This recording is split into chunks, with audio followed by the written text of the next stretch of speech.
I don't know why Chris is dancing. I'm still waiting for the pass interference call.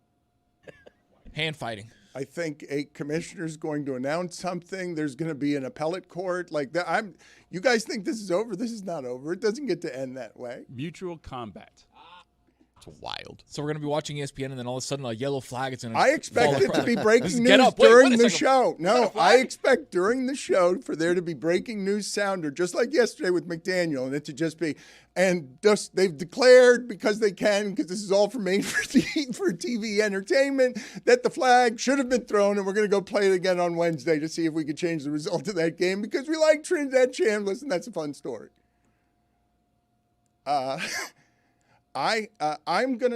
Without trying to be prisoner of the moment, I'm not even making this up. I mean, this is the time to be prisoner of the moment, man. Don't, all the time we're like, oh, I don't want to be prisoner of the moment. Don't be prisoner of the moment. This is the moment. Be a prisoner. Lock yourself up, man. Throw away the key. I was simply floored last night by the surprise of something swooning through me that is not something I had felt in 20 years because I was scared. I was scared watching the game. Scared to be happy? Well, yeah, I guess. Scared to believe the happiness. Well, it's 20 years of football scars here after this is the program that taught us that winning was possible. This has always been the pride of this community. This is the best sports thing we've had. It's the most professional thing we've had. Before the Heat, before the Panthers, before any of it, it was this program growing out of this swamp representing this city in a way that brought it pride. Like, this program is my school, so I had school spirit last night, and I'm like, what is this doing here? Jazz hands in the school. You're like, yeah, Dana with pom-poms. I know, but this is so I didn't. You may have been concussed, but I didn't recognize it. I didn't like what is this feeling? I didn't like what looked back at me in the mirror. you're like the Grinch, like having a feeling. I'm having feelings like a 14-year-old. Can you get me the University of Miami mascot, Yama Yama, please? Because I want visuals. There's a former UM mascot during the glory days. His name was Yama Yama. And Michael Irvin, I just feel like, is running on fumes. He's got very little material left. He needs a team of writers. He didn't think it was going to get this far. Somebody help Michael Irvin get to the ending so he's not just spanking that cooler anymore with a belt. He's lived too much. He's won too much. He's worked too hard for his fame to be in the sad clown portion of, I don't have 2 games left in me. Look at what Deion's doing in Colorado. You got me on the sidelines with a belt.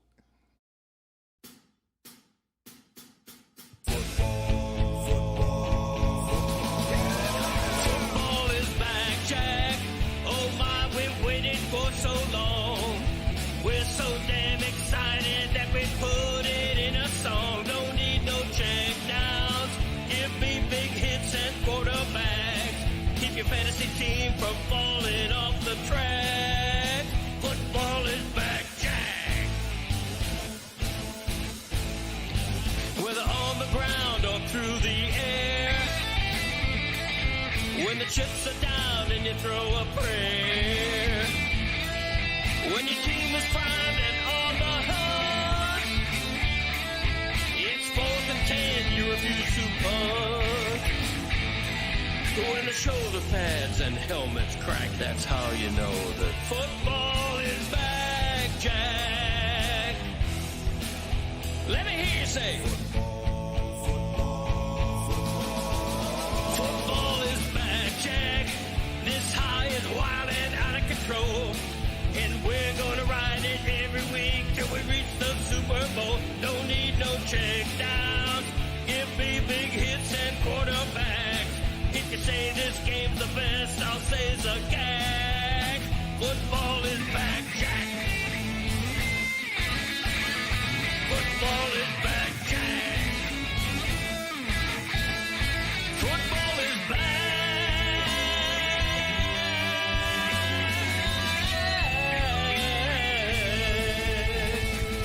Football is back, Jack. Who's more exhausted at being the mascot? Michael Irvin or Greg Cody? Because I'm watching that video and wow, he looks really tired singing that song. Almost as tired as Michael Irvin with the belt. I would like to explore with America just the sad clown phase of Michael Irvin's career where he's I am wildly entertained by what he's been for 30 years, but he's been above this for a long time. Deion Sanders runs a whole program. And Michael's tired of being the mascot for this team because he thought he was going to end a couple of games ago. Now, it doesn't mean he doesn't love the program and that it's not totally sincere, because he does, and he cares like that. But at this point, he doesn't have this energy for just the repeat of the same act. I've just got a belt.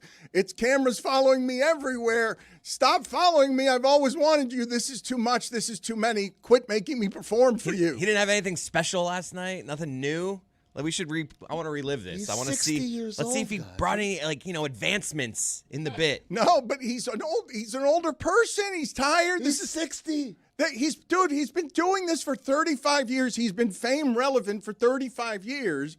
And he does care about this program, and he's the perfect mascot for it. He really does care. I'm not making up the stories when I say he went to the Dallas Cowboys. Okay, look, this is all right, forgive me for a second when I go historic on this, because what happened to me yesterday was weird. I've rarely experienced in my entire career all the things I felt yesterday that had very much at the center of them school pride.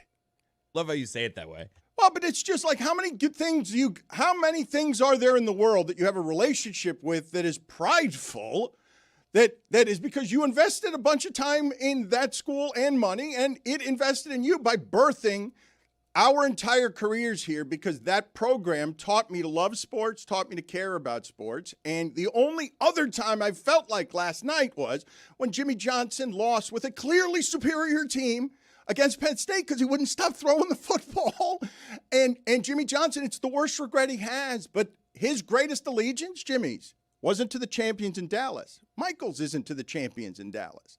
Their greatest allegiance is that they appreciate what this school built for Miami in this city to teach all the other people how to win. Michael Irvin was at the very start of that. He cares that way, but he's tired. He'd prefer to be coaching the team than doing this.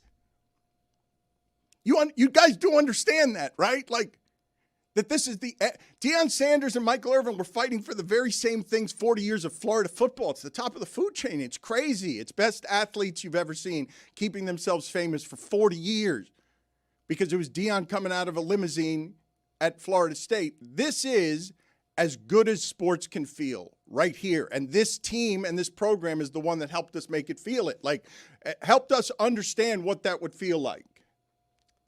I learned a new name last night. And the funny thing is, I've heard it a million times on this show and never put two and two together. But this Malachi Tony kid is pretty good, huh? Malaki. You just noticed? I just got that.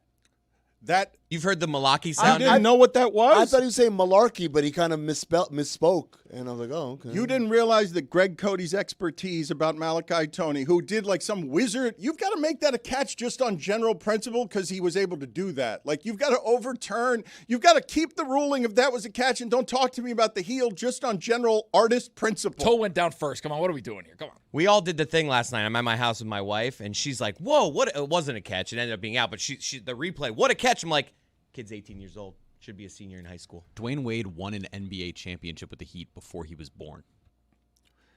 So this program taught us what excellence looks like at the top of the food chain. And what I'm telling you, what Malachi Tony is unlike any player they've ever had. This is different than Santana Moss. This is different than Kevin Williams. This is different than Devin Hester, although Devin Hester's probably the closest thing there was to it. But Devin Hester was not this on offense. He was this on only special teams. Not only that, offensively, what he's able to do from a blocking perspective as a guy who's undersized at his position is unreal. He's the best blocker they have on that team. You're putting him past these legends? That's a move you just did. I'm going to say this, man. Like, that was...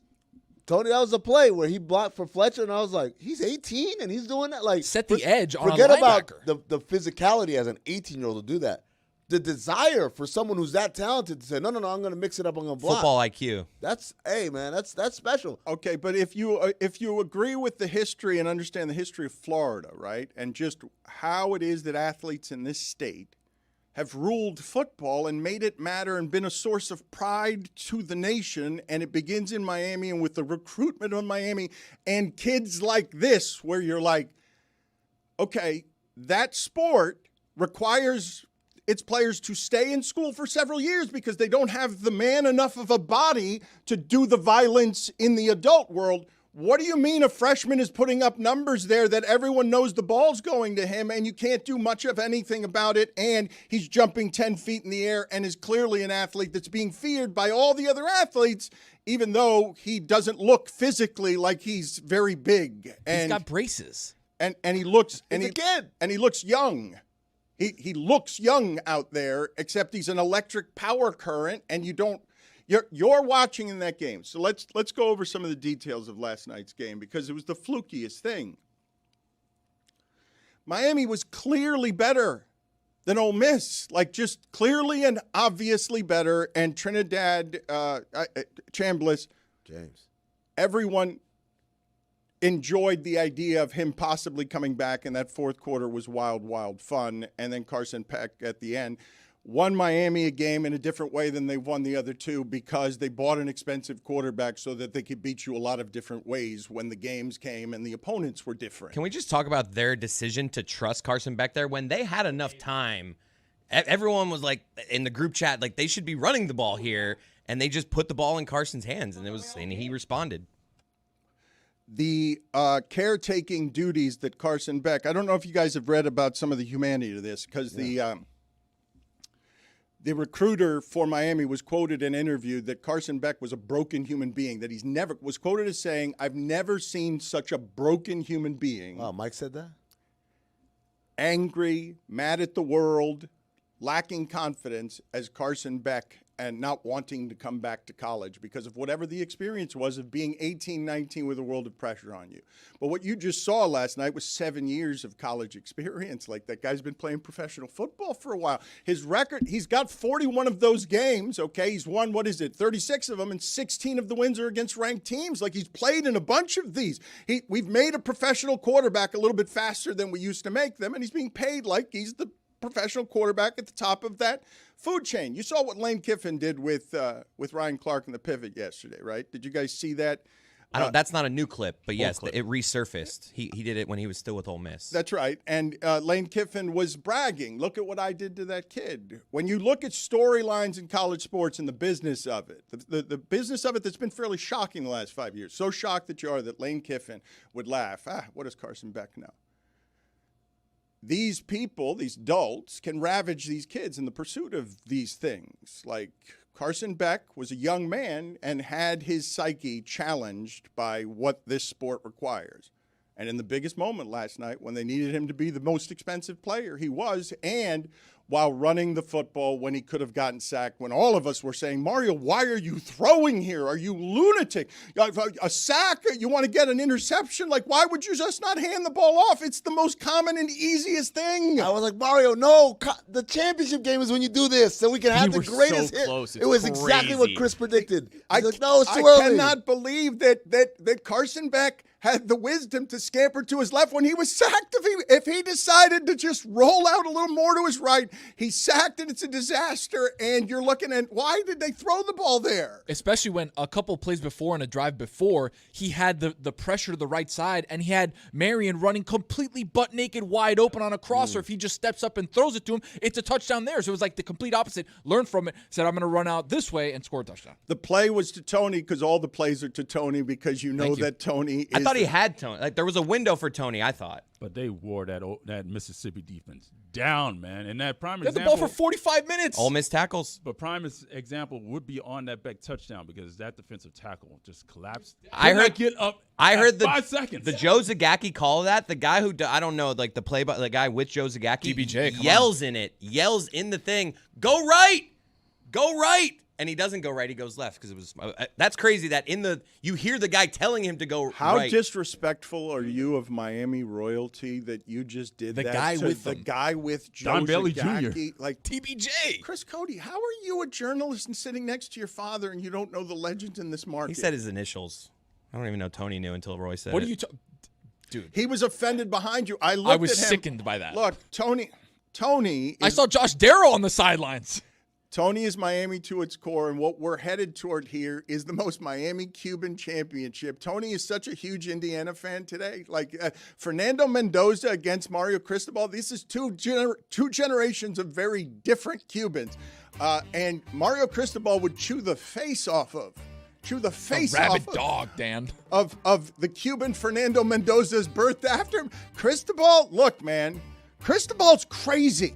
But wait, He's the best of us. He is the best of us as a Cuban man, more willful than all the other Cuban men, will absolutely be more man than you are a man always and forever. He's nuts. There was one point where his eyeballs were about to come out of his head. He did not want to be hugged after that. Oh, yeah, that was It's great. not done yet. This is a crazy person. Look, this is the best of us. Look, I'm not kidding you when I say if I could make a Statue of Liberty for the Cuban people in sports, it would be Mario Cristobal. Wow. Bug-eyed, crazed as a representative of our people and what they can do. No time for joy. Get out of my face. I'm going to go punch Indiana in the face. Where's that Mendoza? Where's that Mendoza so I can chew his face off and show him the younger generation doesn't know shit?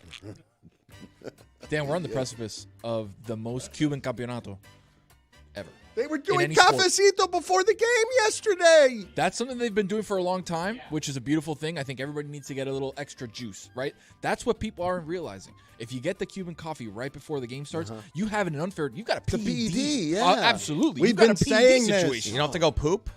This happens to me. It makes you run faster. Trey Wingo's entire career was getting. You guys saw it happen at the Super Bowl. Trey Wingo's career was derailed by when he started having cafecitos around here. Couldn't handle it. He went too fast. He went too far, and he got addicted to them. And his career was never the same after that. It's a shame. Cannot believe that guy tried to hug Mario Cristobal during the game. He's pissed. He's pissed. How funny. Like that's legitimate. Look, that's not performative. He's No. legitimately pissed. So, Tony, but you recognize this person. This is your father. 100%. This is your father. You tell me, Tony, you're confident about a million different things. You tell me, how would this go, a fight with your father? Not well. It's got the old man strength. He still grabs my wrist sometimes where I'm like, hey. No, but it's not relax. that. It's your father's got the chew your face off Cuban will that Cristobal has. It's a different generation of people. Look, I'm scared of Mario Cristobal. I've always been next to him at school. I went to school with him. I'm next to him, the critic, and he doesn't respect Wait, that. you He's went to like, school with him? Yeah, I went. Why to hasn't he been a guest on our show? He's a guest on every other show. Zaz got him. Well, because he looks at me and he's like, look at what this guy did with the Cuban stuff. He just criticized people and he's a clown and he makes jokes and stuff. Look at me. I'll eat your face. I'll go to FIU and eat your face and then work for Saban and eat your face. And Le Batard, I'll eat your face. And I'm like, yes, Mario, you would. You and your brother. You got me. You were, Mario, you've always been tougher than I've been. What kind of Cuban are you, Dan? He say, "Oh, Mario's this kind of Cuban." What kind of Cuban are you? Can't tell if this is helping us get him or not get him. This on is the the show. most Cuban. We're headed toward the Cuban Super Bowl. We need Indiana tonight, Dan, in the worst way possible. Because Oregon, who cares about Oregon? Dan Lanning, who cares Dante Moore? Who cares about these people? But isn't it crazy that Cristobal was the coach at Oregon, and probably there's like sports television executives all over the country like Oregon versus Cristobal versus former team. That's a good story, and we're here like, no. Bring us the kid that went to the same high school as him. Bring us the kid that wants revenge that Miami didn't recruit him. Bring us the kid that almost beat Miami last year with Cam Ward. And that's where we have the beautiful Michael Irvin on all fours. That's where the first That's time where it it happened. started? That was the Genesis, was the Cal Genesis game. is here? Is she? But we have that situation brewing now where Fernando Mendoza is one win away from shoving it back down Miami's throat if they can get to the national championship game. Dad! Who were you performing Genesis is here for? Crushed in I this got room. laughs in that For room. me. I mean, Had to stay the course there, Dan. A lot of laughter. Well back there. done. no, but I like, yes, Tony, Strong I all appreciate fours you right there, doing the show for America, and I don't appreciate Amin doing the show just for himself. And Not you for guys, me. you know what? No. I mean, that joke. Was great. Better not be ruining Minor penalty, comedy. 2 minutes, delay a show. Okay, that's fine. I'll take it. You'll take it. If you said ruining comedy, You'll we're about take to it. fight. I didn't. And I know I could beat you because you're not that kind of Cuban, apparently. No. You're wait a Mario minute. Cristobal. I'll be like, wait a oh, minute. my kind are bad. you? Dan, what kind are you? Yeah, what kind are you? Okay, look. He's You my kind. First, you get out of here. We're going to teach. You a Jeremy or Cristobal? We're going to teach America about Cuban Miami for the next week. You do not get these opportunities, okay? I'm just telling you, you don't. This best thing of ours in the history of the city, the thing that has created more personal pride in sports allegiances across generations. Miami was us against them, us against the world, own personality long before LeBron, Chris Bosh. Us against the world started here with this team and this Cuban Miami fractions of community where you've got black people over here, and the Cubans have never been allowed to play in this game because it's always Edgerrin James and Ray Lewis, and they're a lot better, and the Cuban quarterback has been held down. Thank you, Dan. And that's the only point that I was making the other day when I was doing the top 5, and Dan was like, oh, systemic racism against Cubans. It's like, no, we've just never been good enough to do it, right? It's not. We've just been held down by our own genetics. That's been the issue. But now, Dan, now we're looking at the face of a very beautiful Fernando Mendoza, all the beautiful things about coming to America and Cubanism and everything. Give all the glory to God. And the voice. No, see, so here, okay, look, I'm not going to start making fun of Mendoza yet.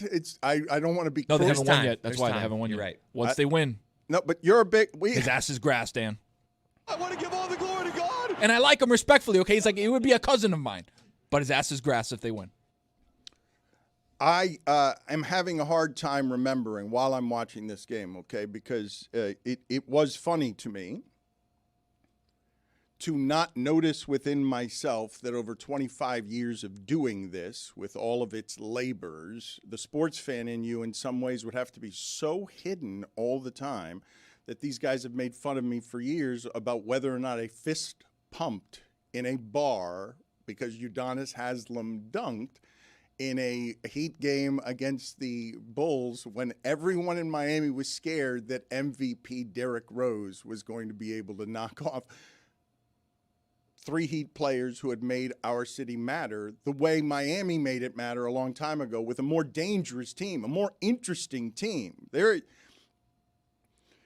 I don't know how interesting you guys find Alabama or Georgia or Clemson. Alabama's hugely interesting historically because it won a long time ago and was Miami before Miami. But when the sport got black, it got taken over by Miami, and then it became too black because black sportsmanship run amok in a complicated Miami got some of them arrested and misunderstood, and that's the program that taught me everything. That's the school I went to. When I say that, what I learned, everything was around the football program. It wasn't in the classes. It was amazing to live during that time when it was being birthed that Michael Irvin would leave the place and be with the Cowboys, winning a champion as a first-round pick, championship, and be calling his old dorm room number just to make sure that somebody picked up a landline who used to be a Hurricane, and he could yell at them about how they weren't doing enough, that they weren't working hard enough. He was still trying to coach them up back then because this community, this city saved Michael Irvin, working against these kids, having to be better than these kids in this city playing football,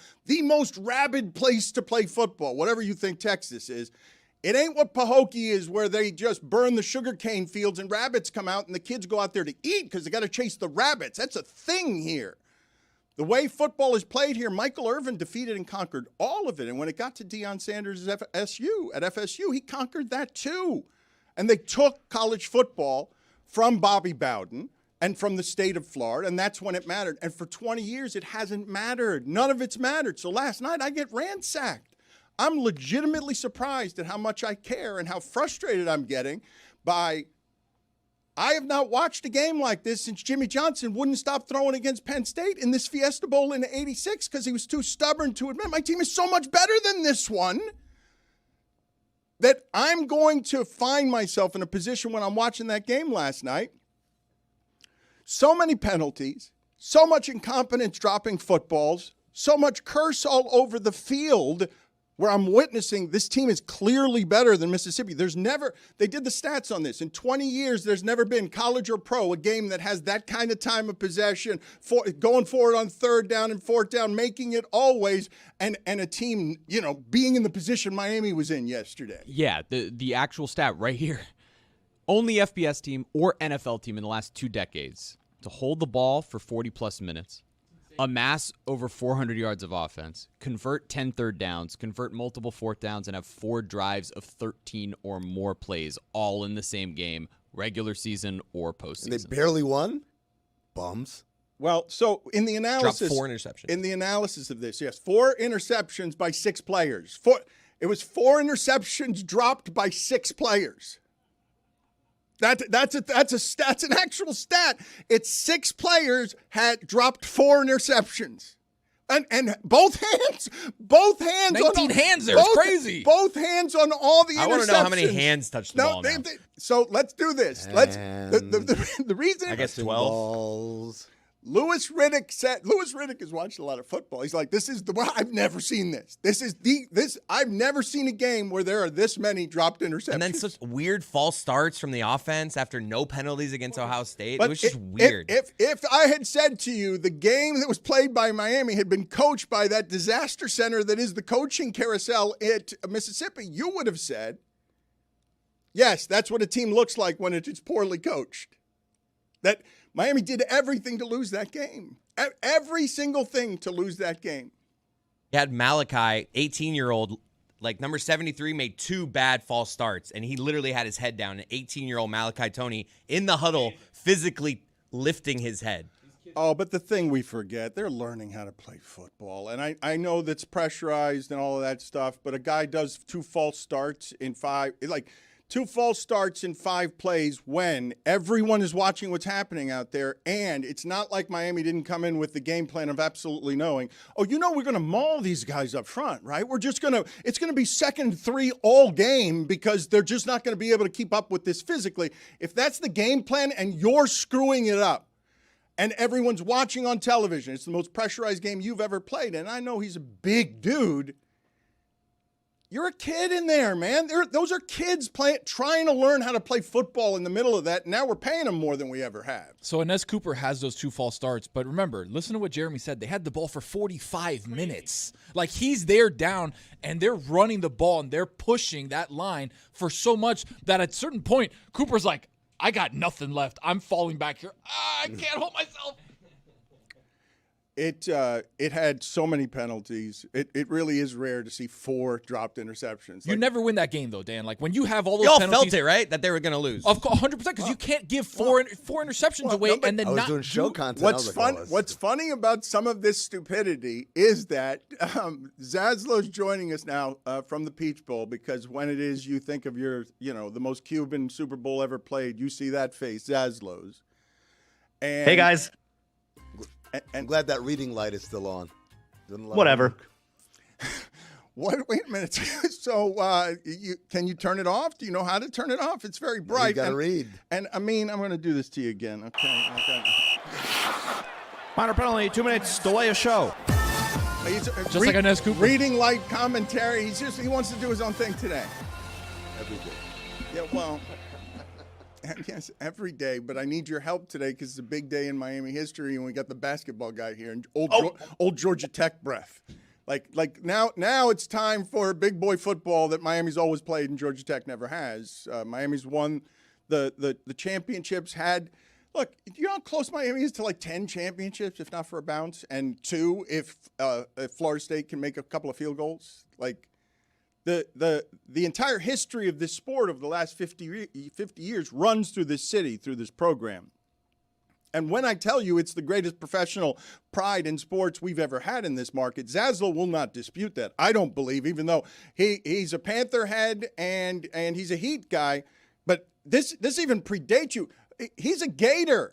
And Zaslow, because he lives in Miami and because I think he learned about some of what those Miami histories were, Zaslow knows the history that's running on that field yesterday and all of that was happening. Correct, Zaslow? You experienced all that emotionally, right?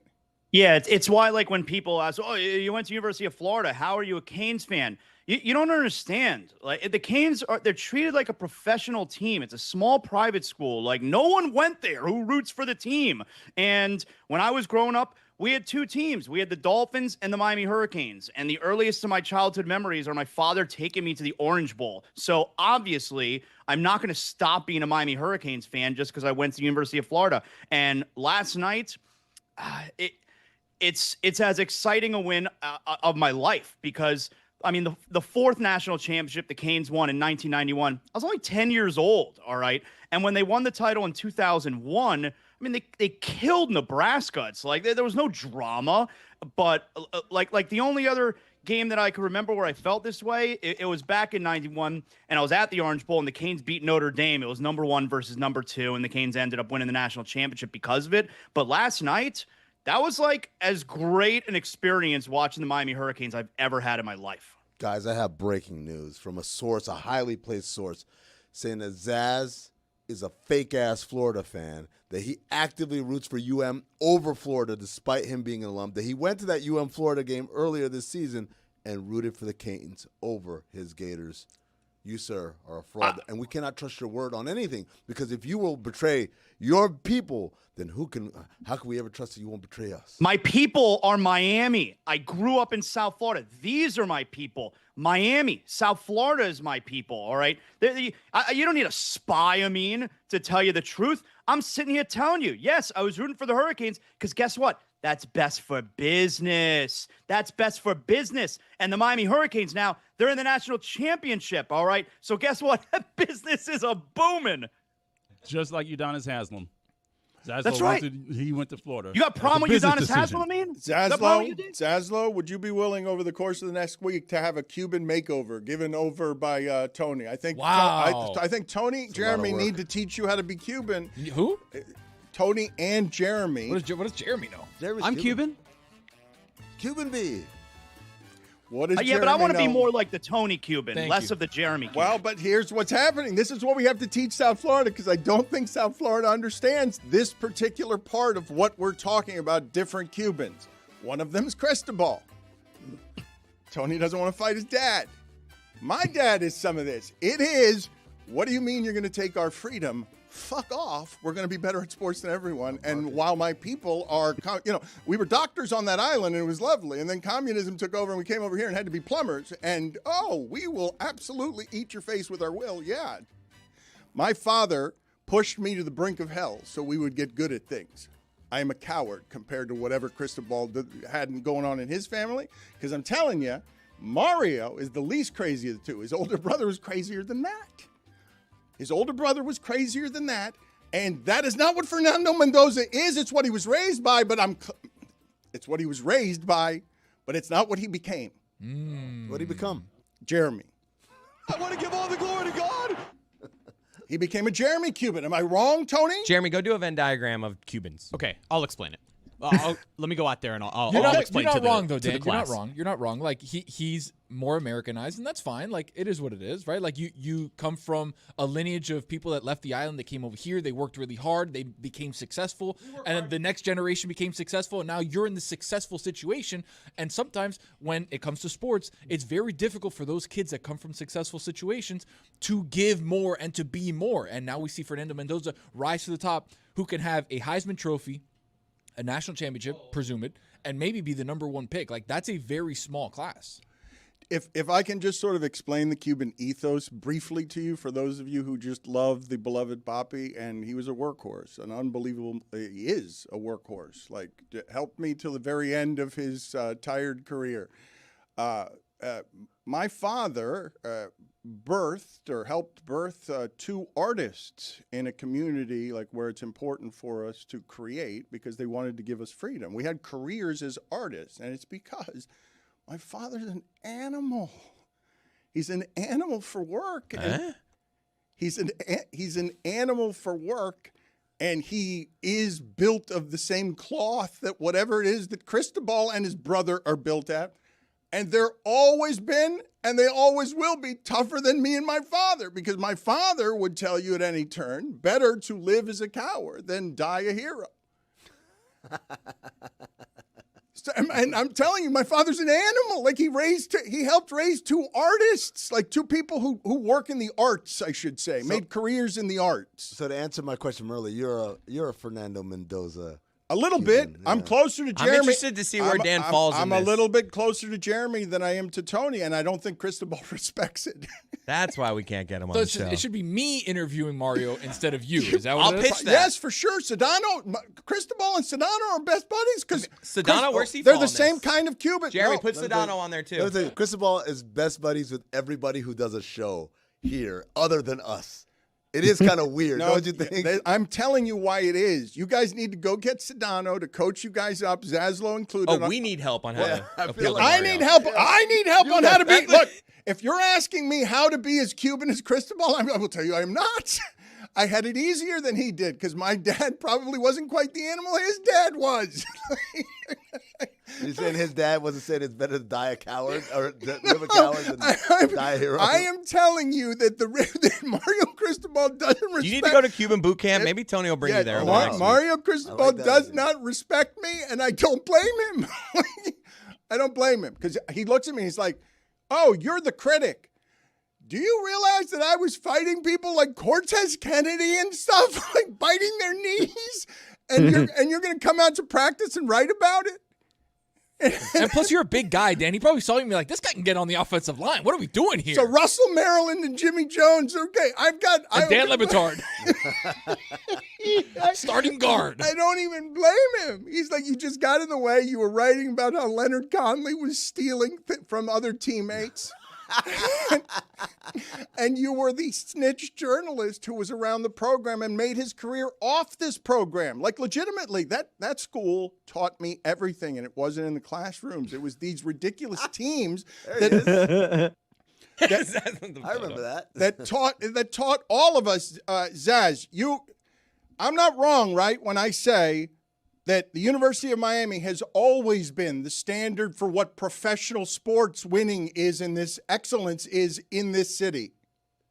I try and explain to people, and it's hard for them to understand because it was so long ago. Like, the Heat have had this town, for the longest time, and then the Dolphins had it before that. But when the Canes are on top, when the Canes are the number one show in South Florida, there's a different energy, man. Like, it's above all of that. So it's really cool that we're back in this spot.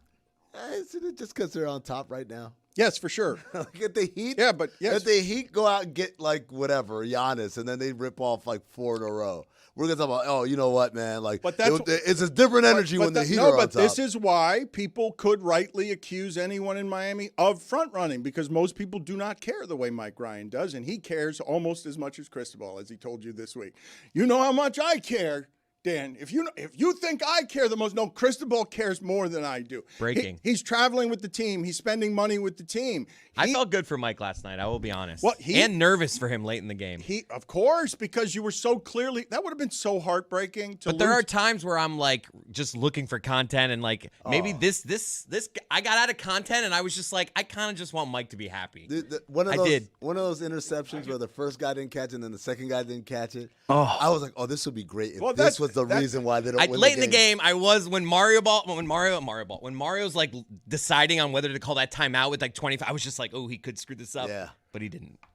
You guys know, right? Because we're talking about things getting pressurized in Miami. I hadn't realized this. I saw the stat and I'm like, this can't be right. Miami has won more in the postseason, the stat was, in the last 3 weeks than they had in the 20 years previously because they haven't won any of these bowl games either. Like you go from being the best thing and then going on probation. And all of these coaches, Larry Coker started like 32-0 or something and never worked again meaningfully because everyone knew, no, that's ridiculous. What you had there was ridiculous. You can't have Portis, McGahee, and Gore in the backfield and only win 32 in a row. You got to keep winning, and then Ohio State throws them. And no, it's ridiculous. The whole story's ridiculous, right? Coker went from just imagine somebody bursting onto the scene and just going undefeated for 2 straight seasons just because he had the previous guy's players because those teams were so much better than everyone else because they'd all come through Florida. They'd all come through whatever. You win this city. You win South Florida in football, high school, anywhere else. You win South Florida in football, you can beat the country. And you mentioned the Penn State loss in the Fiesta Bowl. A lot of demons have been conquered this CFP. Ohio State. You beat Ohio State. Got that out of the way. The Fiesta Bowl. After 4 losses, they finally get their 1 win. Exercised. Finally. Exercise is the word you're looking for. With an O, not an E, Dan. Don't worry. Exercise. I saw Dan getting the word exercise. What? Did you see that? You saw that I got scared of the word exercise? Yeah. How's your head, by the way? What do you guys? What's so funny about that? You know, here's it's good. That was good acting, Dude, you had me. I was like, did he? That's awesome. I didn't. I tricked. I could. There's no For how way, bad that could have been. Good job, Dan. There's no way I tricked you into thinking. I did have a friend ask me whether that had happened. I'm like, you really think that would happen? You don't get it, huh? You don't get it. You don't get what I do? Part of the arts. I'm a clown. My dad, why part do of you an think- artist. What do you not understand? I'm doing art. Why do you think Mario hates me? I'm an artist. You don't get it? That's the kind of human I am. He's got the biggest game of his life, and I'm a clown in a park putting ketchup on my forehead.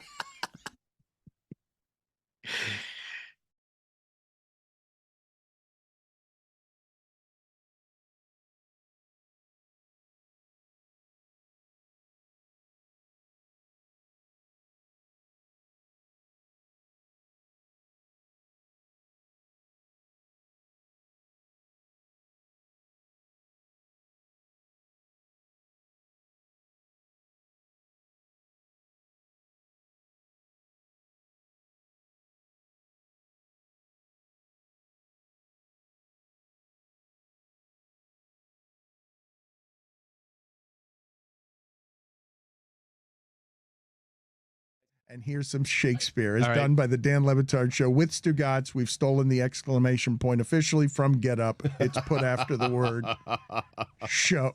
So this is Act 1, Scene 2 of Macbeth. The stage instructions are: a camp near Fours. Alarm within. Enter Duncan, Malcolm, Donalbain, Lennox with attendants, meeting a bleeding sergeant. I don't even know what that means. Jessica, you will play the role. All right, so wait, can we set the scene? Thank you, Mike. Can we set the scene, Mike, from high school? Can you give Chris Cody his motivation on, because he didn't even understand what Whittingham. Am I happy? Like, what- Am I Sergeant is distressed? bleeding. What, Okay. in what You're distressed. condition does the distressed? Okay, very good. Good confidence there. Let's have the music that yep. we need, the Shakespearean music, and let's see if we can find our note here. What bloody man is that? He can report, as seemeth by his plight of the revolt, the new estate. This is the sergeant, who like a good and hearty soldier fought gainst my captivity. Hail, brave friend! Say to the king the knowledge of the broil, as thou didst leave it. So true. Doubtful it stood as two spent swimmers that do cling together and choke their art. The merciless MacDonald, worthy to be a rebel, for to that. The multiplying villainies of nature do swarm upon him from the western isles. Of kerns and Gallowes glasses is supplied, and fortune of his damned quarrel smiling. Showed like a rebel's whore. Showed like a rebel's whore. But all's too weak for brave Macbeth. Well, he deserves that name. Disdaining fortune with his brandished steel, which smoked a blood with bloody execution. Yes. Like Valuor's minion carved out his passage till he faced the slave. I feel your distress. I really do. Which ne'er shook hands nor bade farewell to him till It's he nair. uniseamed him from the Unseamed. navity Unseamed. nave Knave. Don't let them deter you. to the chaps and fixed his head upon our battlements. O valiant cousin, worthy gentleman. Ah, as whence the sun gins his You reflection. missed your cue. Shipwrecking storms and terrible thunders break. So from that spring whence comfort seemed to come, Wait a minute. There wasn't a question mark there. discomfort swells. Mark, King of Scotland, Mark, no sooner justice had with valor armed. Oh, you think he's done? Humbled these Compelled. these skipping kerns to trust their heels. Not compelled. We need But the compelling. Norwegian lord, surveying vantage, Which is it? Furbished arms. Vintage advantage. And new supplies of men. All right, we've begin a fresh we've assault. tested his Hey, endurance. not this! Our captains, Macbeth and Banquo? And scene. You almost made it to the finish line. You started leaking confidence. It was not unlike the race outside in Freedom. You were very confident for a moment, and then you fell at the finish line. But Showed his long track. Excellent, Chris. Excellent. Vintage vantage. Long white crowd. Coupled, compelled. Ah. Mike goes to Vegas, gets drunk, and Roy has to finish his hockey segment. Mike Ryan has landed in Vegas. God knows what time it is right there. God knows if he's slept at all and what kind of intoxicants he's on. But let's just play sound from Mike Ryan. He's not chasing the Jokic brothers in Denver. That's a mean. But let's play the sound.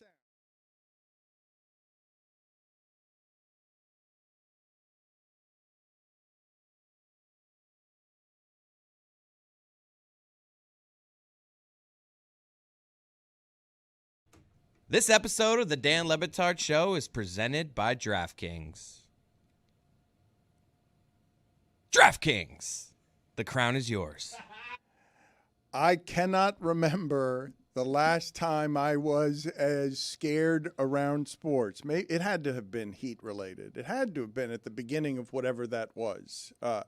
But as scared as I was when the voice for college football, Chris Fowler for Generation on video games, just barks, and Miami has completely unraveled. Like the ice that blew through me where I'm like, no, how did I care like this? That now it's late hits and their entire secondary is out of the game. And at the end of the game, they did not know what they're doing. They had to burn a timeout because they had so many secondary players. One of them gets ejected, and so they're stuck with a whole bunch of guys. They're stuck with a whole bunch of guys in the secondary who shouldn't even be out there, and they're out there for the last 5 minutes. They were the receivers that were there trips to that side. They were like switching sides. So like one receiver would go to the other side, like that shell game, and then all of a sudden the DBs are looking at each other like, "Am I going here? You going there? What am I doing?" Lane Kiffin's assistants put together in a couple of days. Like as soon as Miami's backup secondary got in the game, all of a sudden, oh look, they can't be stopped. Hey, how about cover the tight end? The guy was on the corner routes. He's 300 pounds. You can't see him. He's massive. The guy's just running naked out there. He's catching balls, catching the touchdown. What's anybody within 50 yards? They were playing with a secondary that was never supposed to be in that position. Who's got the tight end? I don't know. The fourth time he's caught in a pass. So, Chris, there's a lot of specifics around the game that I want to get into, and I also understand that it's a giant football weekend. We've got 5 straight days of football playoffs that started last night with that, and a huge bunch of interesting things this weekend. But I've also got Zaz here, and I don't know whether Damashek wants to talk about the Miami game or whether he wants to talk about the NFL, but I'd like to take Zaslow and Damashek and see if we can make both of them more Cuban, to have them be more Cuban representatives. We need Mendoza to win tonight. Like, I don't know that I've ever rooted for a team outside of us. I don't care about anything here but storyline. Please give me the Cuban Super Bowl. Please give me the ability to explain to people the difference between Jeremy and Tony and why Tony might not respect Jeremy in the arts. What? Well, I don't think... Tony, we have a real chance to teach America about what kind of Cuban you are and what kind of Cuban Zaslow can probably try to explain to people Cristobal is. We can pass Zaslow for a Cuban uncle for sure. Like that has, come on. As long as he doesn't say anything, we got him. We got him. I know 3 guys that look like Zaslow right now. Soda drinker bodies? Exactly right. With the bald head, respectfully. With the bald head, with the look, big ass head. But if we put a cigar on that guy with una guayabera and a little gorrita, this guy is locked. And we can take him to Calle Ocho and just pretend he's mulo. Yo, shout out to Jesse. No, don't talk. My uncle, he can't speak. Tony, we got a chance with your dad to explain to people what Cristobal is. We do have a chance because it's the same family of stuff, and I'm guessing your dad, who can kick my ass. Your dad. Respectfully, yeah. So we're just punting on getting Cristobal this week. No, I can get him. I can get Yeah? him. Yeah, I believe if, that. If we pitch, I can hey, get him. I would argue that Zaz this could get him. last hour and a half not helping our Well, case. I know Zaz could get him. You know how I know? Because he got him. Zaslow, what do I do from a creative standpoint? Do I go to Damashek in the NFL, or do I stay with the University of Miami? Because this kind of story comes around for a week, one time every 20 years. I mean, are you kidding me? We stayed with the Hurricanes. That shit last night was awesome. Are you crazy? We keep talking about the Hurricanes here. I was watching the game last night. I watched it in a bar here. I'm at the Peach Bowl, of course. I watched it at a bar here. And by the way, I'm not going to repeat the hotel that I'm at because I was getting calls in the middle of the night. Yeah, of course, you're an idiot. I mean, of course, you're an idiot. Like, why would you do that? That was obnoxious. Man of the people, that's why. Yeah, and the light is still blinking on the phone here in the hotel. I haven't even listened to the messages, all right? But that was poor form. Poor form on my part. Hold on. All right. As a bit though, you need to Gotta record all the record those, yeah. voicemails Yeah. and then play them for us. Of next week. course, that's look, Okay. we must. Okay. What you did yesterday, while stupid. while dumb, while extraordinarily dumb, daring our audience to find you while giving them the hotel, and thinking your lame pseudonym would Jack Spade. We got Pablo Torre finds out fans. Come on, Zaz, pick up your game. Wait, where is How'd they this? get my alias? Damashek, what would you advise us? Because I've told people Football America is a great show, and I'm positive that whatever enthusiasm you have for this weekend, Damashek didn't have enough time. Probably could have made an episode 7 times as long, just in interesting storylines. What should I do here, Damashek? Because I think I should stay with the University of Miami, too. Well, you got the U. I'm very excited for all of you. Muzzle tov, as they say in Havana. And That's not what they say there are in the Havana. NFL playoffs. Perhaps the wild card round, perhaps, is the greatest weekend in sports if the divisional round of the NFL playoffs isn't.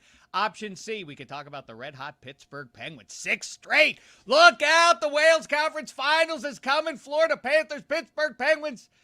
Revenge, finally, for 1996, what happened. Listen, I think, Dan, what you're wishing for, I don't know if I understand the wisdom behind it. I understand it from a content, from a narrative standpoint, and I can scream it as an Indiana Hoosiers fan. Vamos los Huracanes, pero Fernando también. I think this is going to be a spiritual nightmare for you if it happens, right? Well, I just want Tony. I want to play in this I playground. want Tony to have the avenue to explain through Zaz and others what this representative of Cuban Miami is and the differences between. You guys understand we're headed for Cristobal wandering into this game with a club in his hand, being, I will chew to death anybody who's in my face. Get off of me, Jason Taylor. Don't hug me. I'm going to kill that Mendoza kid and all of the weakness that our generation spawned.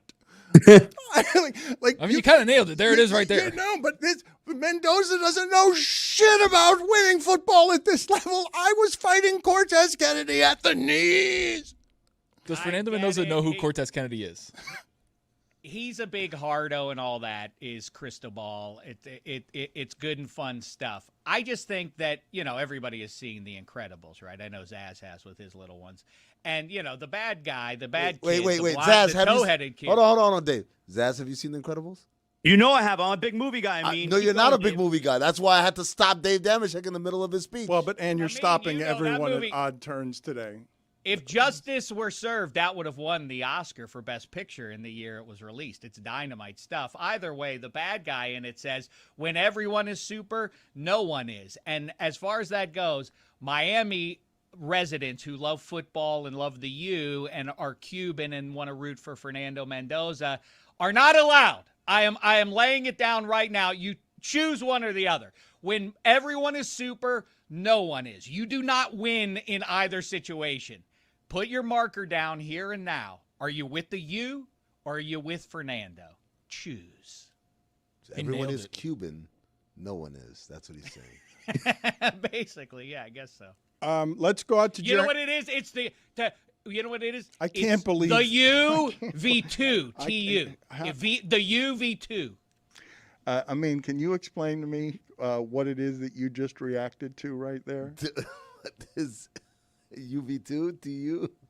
That? Yeah, you get it. Yeah. No, the way that you fell out of your chair because Damashek, yammering endlessly, doesn't see that I'm trying to throw it to Jeremy and just has to get one more. It was a good joke. It was worth it. Ill-timed. It was a good joke. Yeah, great joke. Yes, a good joke, but he needs to give me the space to throw the thing out to Jeremy so he can be taught how to be Cuban. Instead, what he ends up doing is he ends up going for the joke and trampling me. So let's go out to Jeremy right now, because Damashek, this is delicate feelings already. The game's not till Monday night, Dan. It's because he made you choose. It's gonna be a long wait for you if you're this stressed out already. It's because you made him choose, Damashek. He doesn't want to choose. Me too. Go ahead, Dan. Eat you.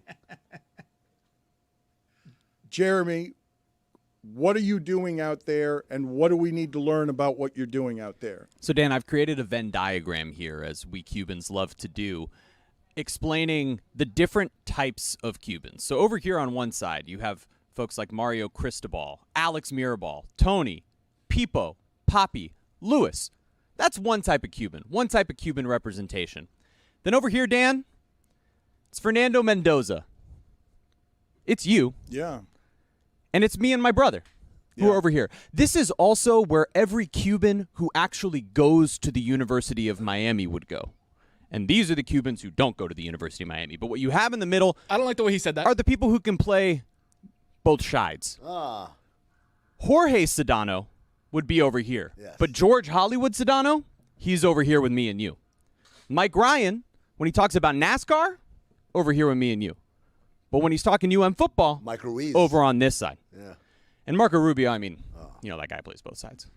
When is Mike Ryan going to appear on the show? People want to hear from Mike Ryan, and I didn't know where we were with locating Mike Ryan. He's in the air right now. He took off on a bird. He took off from Phoenix at 9 a.m. our time, so it doesn't really work out. So my guess is that he's as happy as he's ever been after a sporting event, and because this is the only team that he's financially and emotionally invested in this way. And for the people who actually remember the best parts of what Cristobal remembers about the University of Miami campus itself, the community of people around that school, even with people who don't go to that school, who spend on that school, are the people who keep it afloat on that corner of Coral Gables and develop real community there. Like Mike Ryan's family life is embedded in the fabric of trying to make that school matter. And he helped make them better over the last 5 years because he's in the business of helping make them better. I think it's an interesting point, too, is like Miami's school is FIU, right? Like by volume of sheer people that go to the school. University of Miami is a very small school, private institution, costs a lot of money to go. You have to have really good grades to go, right? Mm-hmm. And the push, the love that people have that didn't even go to the school shows you how much a connection point it is for the community. Because what other school around the country is like, oh yeah, it's a small school this big and everybody loves it that lives in the city? USC. I was just about to say that. Yeah, USC is one of them in Los Angeles, and for many of the same reasons, right? Yeah. Because a school is a symbol for its community. But what I'm telling you about thank you for pointing out that part of it, because it's another reason that Mario Cristobal and my father and whatever it is that raised them, it has a Cuban stereotype caricature. We all recognize the man. They're all very similar. They were animals about ambition, and nothing else mattered. Nothing. It's Sedano learned at that knee. Just a whole bunch of people. Jorge or George? See, that's a good question. He went Hollywood, and I'm guessing no, but he'd connect with Cristobal a hell of a lot better than I would because he's been on his show. He's better at faking it. He's more Cuban than I am. No, Sedano is more Cuban than I am. Yeah, Sedano is. But he also knows how to all right, where am I right now? Who do you need me to be here? Green juice? Skill. We're drinking green juice now? Okay, I'll be George. You're saying Sedano. that George is a chameleon? How dare you? I said it as a compliment, like wherever I'm at, I can be what you need me to be. How do we teach Damashek and Zaslow to be more Cuban? Is Jeremy doing this? Was that helpful, Jeremy? Was that? Did you guys find Jeremy helpful, Damashek? Oh, see.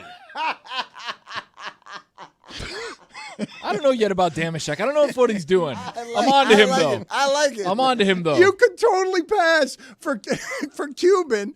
You're right there just with CC. These are very limited. That was passable for you, huh? Well, Cuidado, Dan. Cuidado. Zaslow, do you understand what Jeremy's saying there? I do. I'd like to know, what was the strategic move of where he placed me outside the bubble. Well, you're just trying to get in. I mean, you're sitting right here, and once you do, you would be here. You have to earn your way over to this side if you're trying to get toward the Tony type of Cuban. But what Damashek brought up, like the people who say Mazel Tov in Little Havana, that's my grandparents. My grandparents were born and raised in actual Havana, Cuba. Also Jews, Cubans. Warren Sapp always says that his classmates called him Saperstein.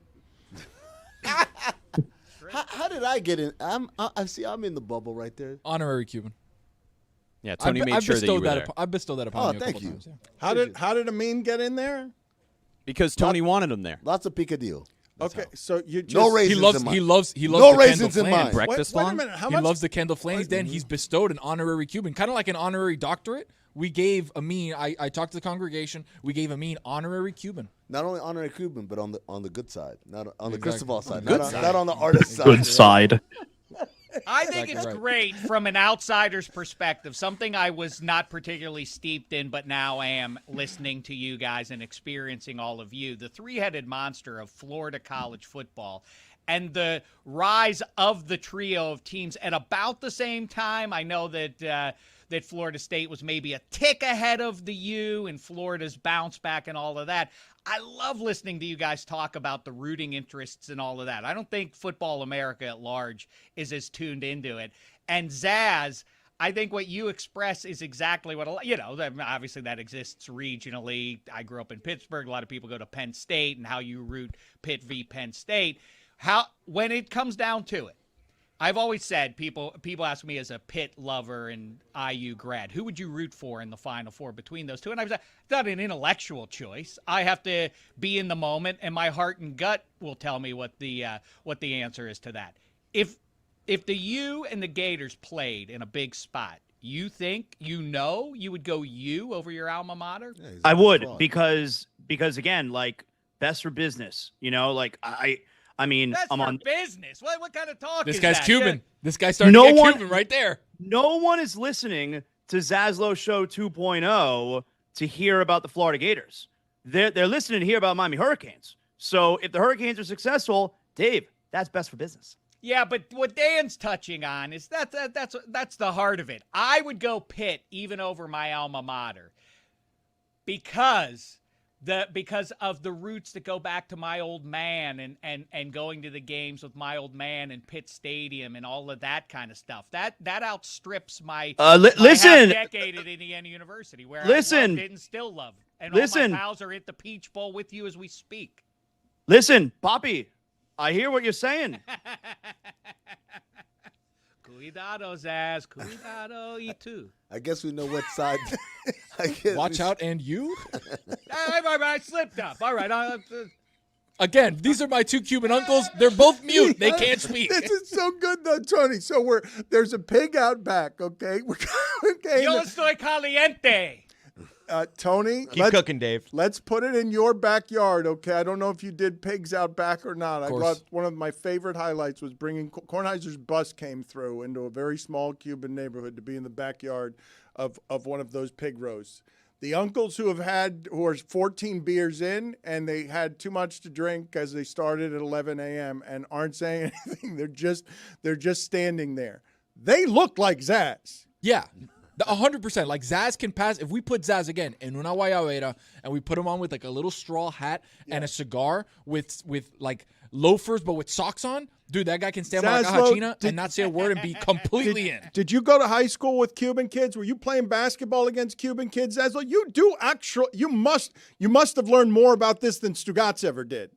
Yeah, I mean, Stugotz went to high school in New York, right? Yeah. I went to high school at North Miami Beach Senior High. Of course, that was my whole school. Yeah, absolutely. Can we make him Cuban?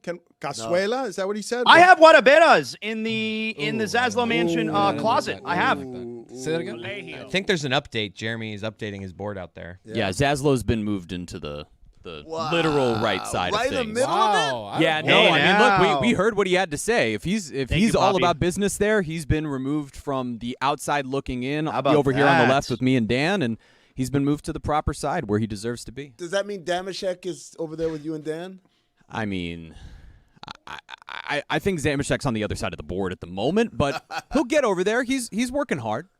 What if I put the crosses on my face? I knew that Ole Miss had no shot in that game when I saw Carson Beck show up with the double crosses, making a plea to the big man upstairs if Cristobal didn't do it enough.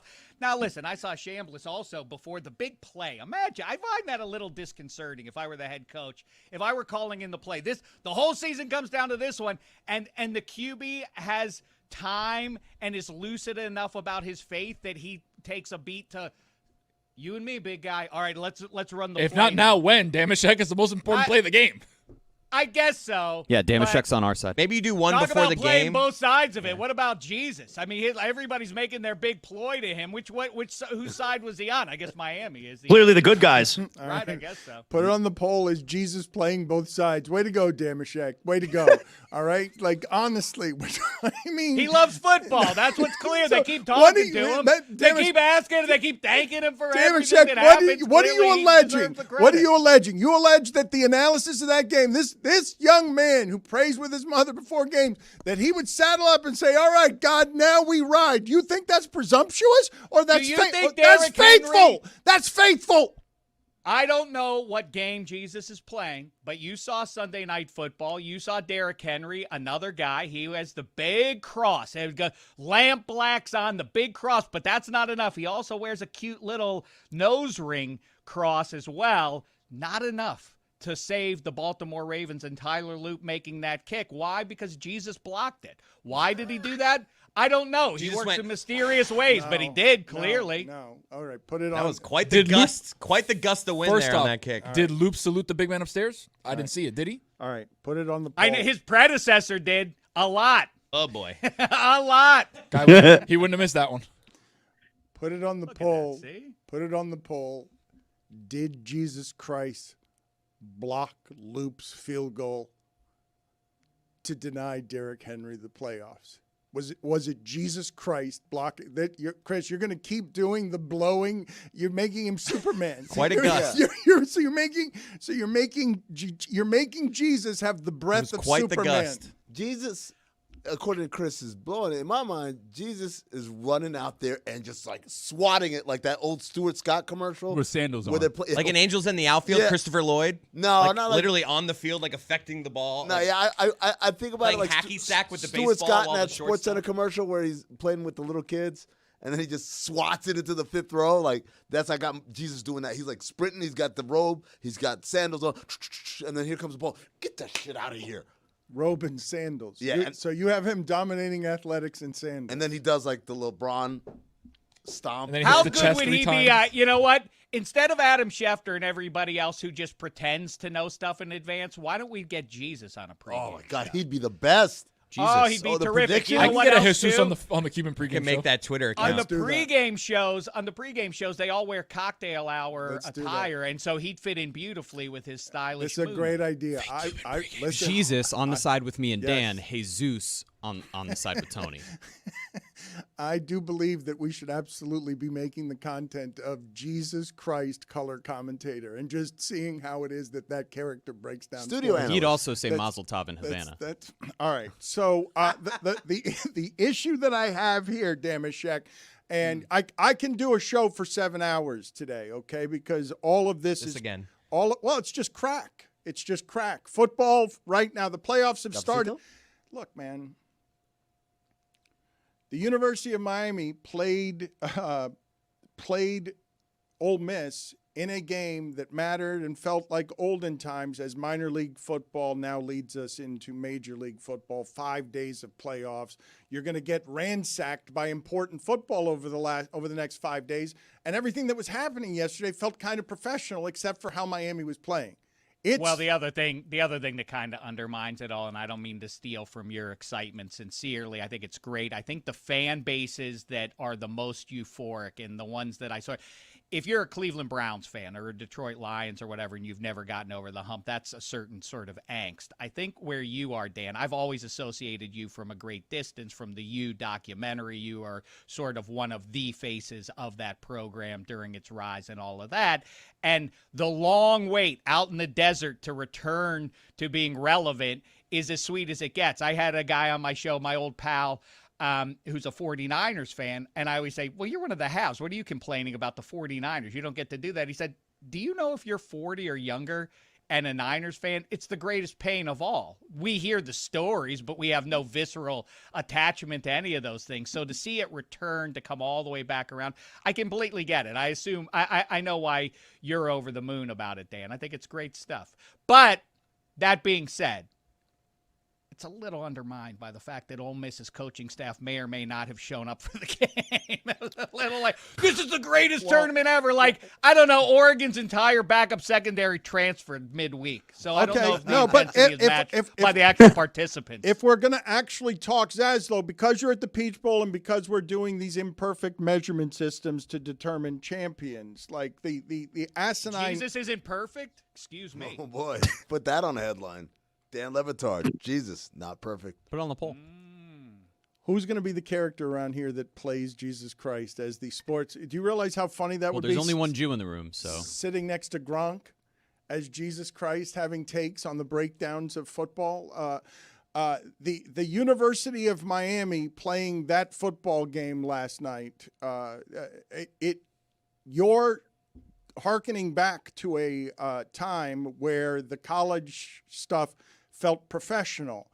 Everything that's happened here with Lane Kiffin, I'd actually like both of you to break this down for me separately in a sports way. Yes, Damashek, you first. Explain this part to me, okay?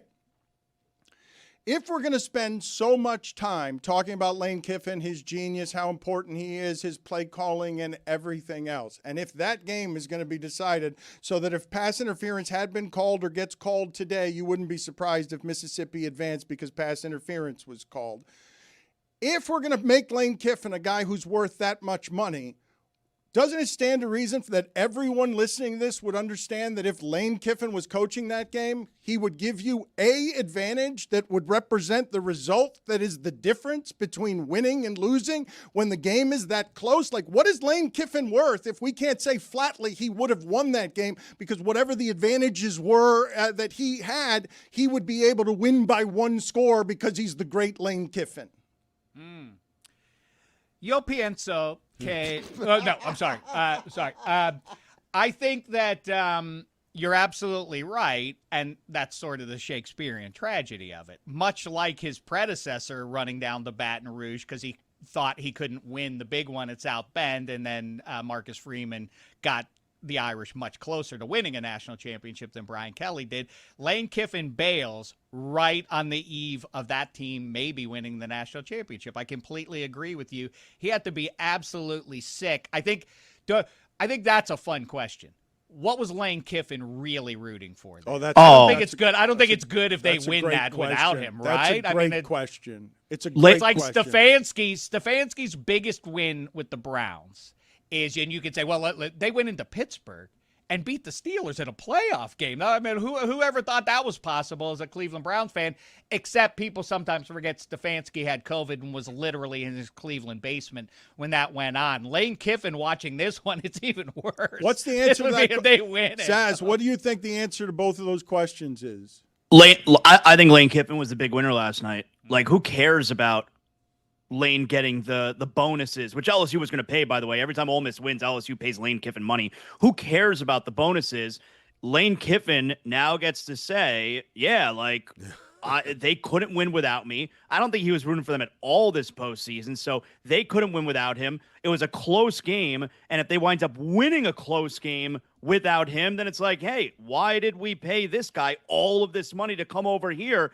So I think Lane comes out smelling like roses after last night's game, and he gets to take with him to LSU now. Hey, they couldn't do it without me. That's why I'm here. There's no way he was rooting for. The NFL news, it never stops. A new GM in South Florida. Dolphins are finalizing a deal to hire Packers VP of Player Personnel John Eric Sullivan as their general manager. I don't know that fool. Sources, according to Adam Schefter. Yeah, what happened to the $50 million to John Harbaugh? That's the GM. I mean, they still could do that. Because they you 50 still do that. Yeah, sure, okay. Hey, They're not very going to. quickly, may I say, who canceled that you guys are falling all over yourselves for John Harbaugh? I understand he had a real good run and a lengthy one in Baltimore. But are you paying attention to the fine print here? The idea I get also that you're coming off of a very severe personification of the clever offensive coordinator, and so now you have to swing hard back in the other direction. You want a foreman, a great overseer of all things football operations, not really an X's and O's guy, but man, oh man, I really think if the assumption is not just from the teams falling all over themselves to get John Harbaugh, if he thinks he's going to walk into, say, Cleveland or Miami and get the same results that he had in nice and stable and loaded up in terms of talent, Baltimore, I think both sides have another thing coming. And you know who agrees with me? This guy. There he is, the man, the myth, the legend himself. Did you see what that was, He's Dan? a man and a myth. Was that Jesus and a pencil? I don't know what that was. I don't know what what was that. You know what? I found him. We went to the Jesus? amusement park around the holidays, as Jews do, and I found this guy sitting on a bench. Me and Jean-Claude Van Damme were just sitting there, having some fries or whatever, and we're like, look at this. It's Jesus Christ, but he's a toy. He's a man. He's a myth. He's a legend, and now he's a toy. Zaslow, the Lane Kiffin question, though, if we were to try and do it empirically, what's he worth that we could say now LSU that LSU just cost Mississippi the championship if you believe a coach is worth anything, because a bunch of guys doing half a job, they almost took out Miami when Miami was clearly better in every way, in one of the flukiest results you will have ever seen, because Miami almost coughed up a game to a bunch of coaches who were working part-time. That almost happened last night. I'm still expecting Carson Beck to be sacked, turn it over, and interception so that I could be doing the show. Why are you throwing in that circumstance?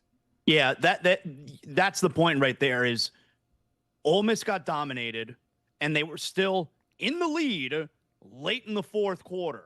And they wind up losing. Lane gets to walk away and say, yeah, that's why you hired me. You see how much I'm worth over there? Like, we were so good over there that even when we play bad, we're in the game. You don't think we would have won if I was still the coach? Are you kidding me? That's why I'm here now. No, Lane's a huge winner, man. Not joys as relief for Lane, right? Yeah, I mean, thank the toy named Jesus that they didn't win that game without me, because now it ruins my debut in Baton Rouge. Yeah. So, yeah, totally. Yeah, because if you had it as Joe, I would ask you, are you calling him a liar when he tweets out amazing effort and grit, Ole Miss football, best season ever in the history of Ole Miss, heart emoji, love guys, and then a heartbreak gif, which is kind of weird. He also tweeted that it was pass interference at the end. Offensive pass interference. I'm still. Give me till the end of the day. This is going to get called. I believe there's a chance that while we're on the air today, there's a ruling from some conference somewhere, and they're going to bring out that wet sock from the NCAA again. He's going to say, you know what, it was pass interference. He was totally holding the Canes defender's arm down. He was hooking his arm. That's correct. They let it all go at the end because somebody could look, I've seen people shiv other people. At the end of that game, whether it's 30 yards out or 50 yards out, you're allowed to do whatever the hell you want. Like, everybody's jumping up for the ball, and it's just chaos. We're not going to call pass interference. Otherwise, every play in that sport would just be to throw the ball 50 yards and see if you could get pass interference. That's right. And I mean, they really are. I mean, the bottom line is Dan is right. He's trying to take the lesser of two evils with this. It is PI, but what are you going to do? Are you going to start throwing that flag in big spots at the end of it? But Damashek, look, the part that's funny to me about this is the team that was poorly coached doesn't have Lane Kiffin. 18 seconds left. They could have won that football game. That was an eternity, by the way. If I told you that happened to any coaches anywhere, how did you let them get down the field in 18 seconds? What kind of incompetent are you? How much better would Lane Kiffin have made their 18-second offense than they're throwing into the end zone at the end of the game because Chris Fowler is yelling, and Miami has completely unraveled? By the way, I love Chris Fowler. But on the pass interference, that was blatantly a face mask. He's like, I don't know if they had enough to call a penalty there. And I was like, Chris, what? What? You play tennis down here. Give me a break. Respectfully, what are you doing? I love you, but come on. He's on the side with me and Dan. How did they take back that targeting call, by the way? That was also BS. All right. They were holding Bane all night, Dan. Both targeting. Well, Bane was quiet. We were holding him. Of course it was quiet. They had him around his neck. There weren't enough women for me to make fun of. Oh, I got what Amin was trying to do there. Okay. No, now is not the time for fear. If you Not a tea. all right, Grabbed a coffee. All Let right, me do that so, into no, the I'd Let like my boy cook. Damashek, I like your Bane in the coffee cup, so I would like you to address this this way, please, because I have a criticism for you. Okay. Oh. And so I'd just like you to defend yourself if you can. As Bane. I don't know why it is that you're so flippant, liberal, and elite that you think it's okay to come on here and blaspheme again and again with this toy Jesus Christ of yours, like just alienating a group of people as you mock Christ our Savior. Because Fernando is my QB, and he clearly has a close relationship with Jesus. And so I think that he can get me off if I get charged with a spiritual misdemeanor. I want to give all the glory to God. You have a toy Jesus just around your apartment so that you can mock the people who worship Jesus? I told you the tale. We found him sitting on the bench. It was a sign. It was right before Christmas. Change your ways, Dave. And so I brought him home. I stole Jesus. Was that wrong? I found him sitting on the bench. So somebody must have left him behind. Maybe Jesus wanted me to find him, but more likely a child left this behind, which begs the question, what kind of family sends their kids to the park and the kids are playing, here, play with Jesus? What do you play? How do you play? What do you do? Well, like when you're a little kid, like, I'm recreating this biblical scene, or what do you like? What was this kid doing? And then Jesus, of all the ones to get left behind, it's Jesus Christ. I don't know how I'm supposed to take it. You do the adventures of Jesus, and it's Jesus and his best friend Spider-Man and Optimus Prime. They all go and they fight in a war against the Decepticons or whatever, and that's what you do. And Thanos v. Jesus, who wins that one? Man, you got to go Jesus, man. Does he have the Infinity Gauntlet? We have produced an AI video of Cuban Theo Zaslow at the barbecue. If he does not speak, round of face, and we want to put this up for inspection. That's good AI. Not enough soda. So there, we have all seen that guy. We've all had beers on a Saturday and a Sunday watching football. Good likeness. Let's make it clear, that's not AI. That's the crack Photoshop work of our team. That's not AI? I like it. Damashek, before we get out of here, there are 50 seconds left, and that's not enough time for you to break down the NFL playoffs. So this is the chance. Okay, but this is the chance I'm going to give you here. Okay, at the start of the next segment and the start of the next hour. Okay, because I do want people to listen to Football America because it's a very good show. I want for you to give me, as quick as you can, the 5 most interesting things headed into this round of playoffs here. And if people want more coverage and enthusiasm and inspiration, I know you love football and you're a lunatic about it, so we will send people to your podcast, but start the next segment with the 5 best things this weekend and make it quick, okay? Don't be the yammering knob that can't be stopped. Make it quick, all right? Keep in mind that for all the advanced analytics hand-wringing about the sample sizes are too small in the postseason, you can't judge a quarterback based on whether or not he wins in January. Yes, I can. I'm yes, up against the clock. That's how history He's already is. I said make it quick. You better do this well. Everybody cannot That's win the coming Lombardi up Trophy. next! Somebody's getting one.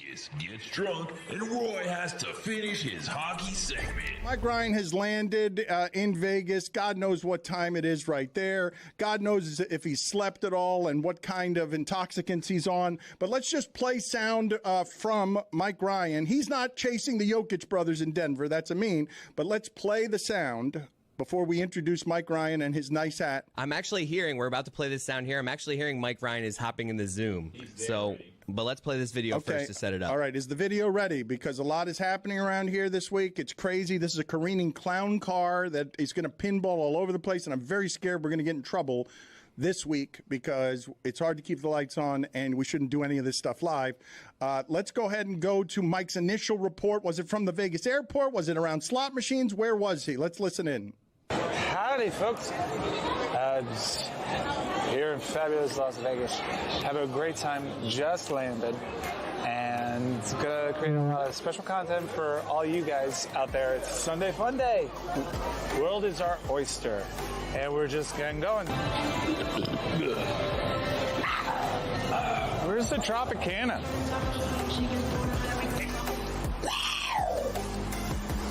It's the wrong kind of big cat. Different big cat's going to be taking over the strip.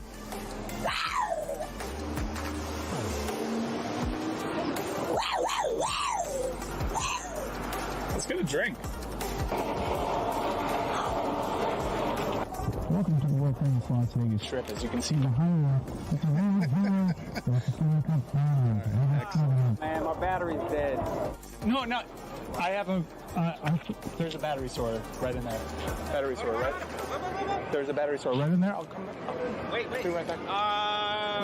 Yep. No, you want me to get it? No, I'll get it. I'll get it. Yeah. Be right back. 5 minutes. 5 minutes. 5 minutes. Just 5 minutes. He's got a gambling problem. That's what this is going to happen. Hello? Hello, Miguel? Michael? Is this Mike? Michael, you want Michael? Is this Mike Ryan? This is Michael Flynn. Hey, listen here, okay? D1, okay? Do you know what D1 means? D1 means don't worry about nothing, okay? Don't worry about nothing. Miguel, he's in good hands, okay? That's all you need to know. He was kidnapped, but we have him in the Zoom. Reach Mike Ryan. No, you'll see Michael. You'll see Miguel. You'll see him tomorrow, okay? He'll be okay, man, hey, let him know his producer, John, is trying to reach him. He'll know. I got you, okay? I'll leave a message, okay?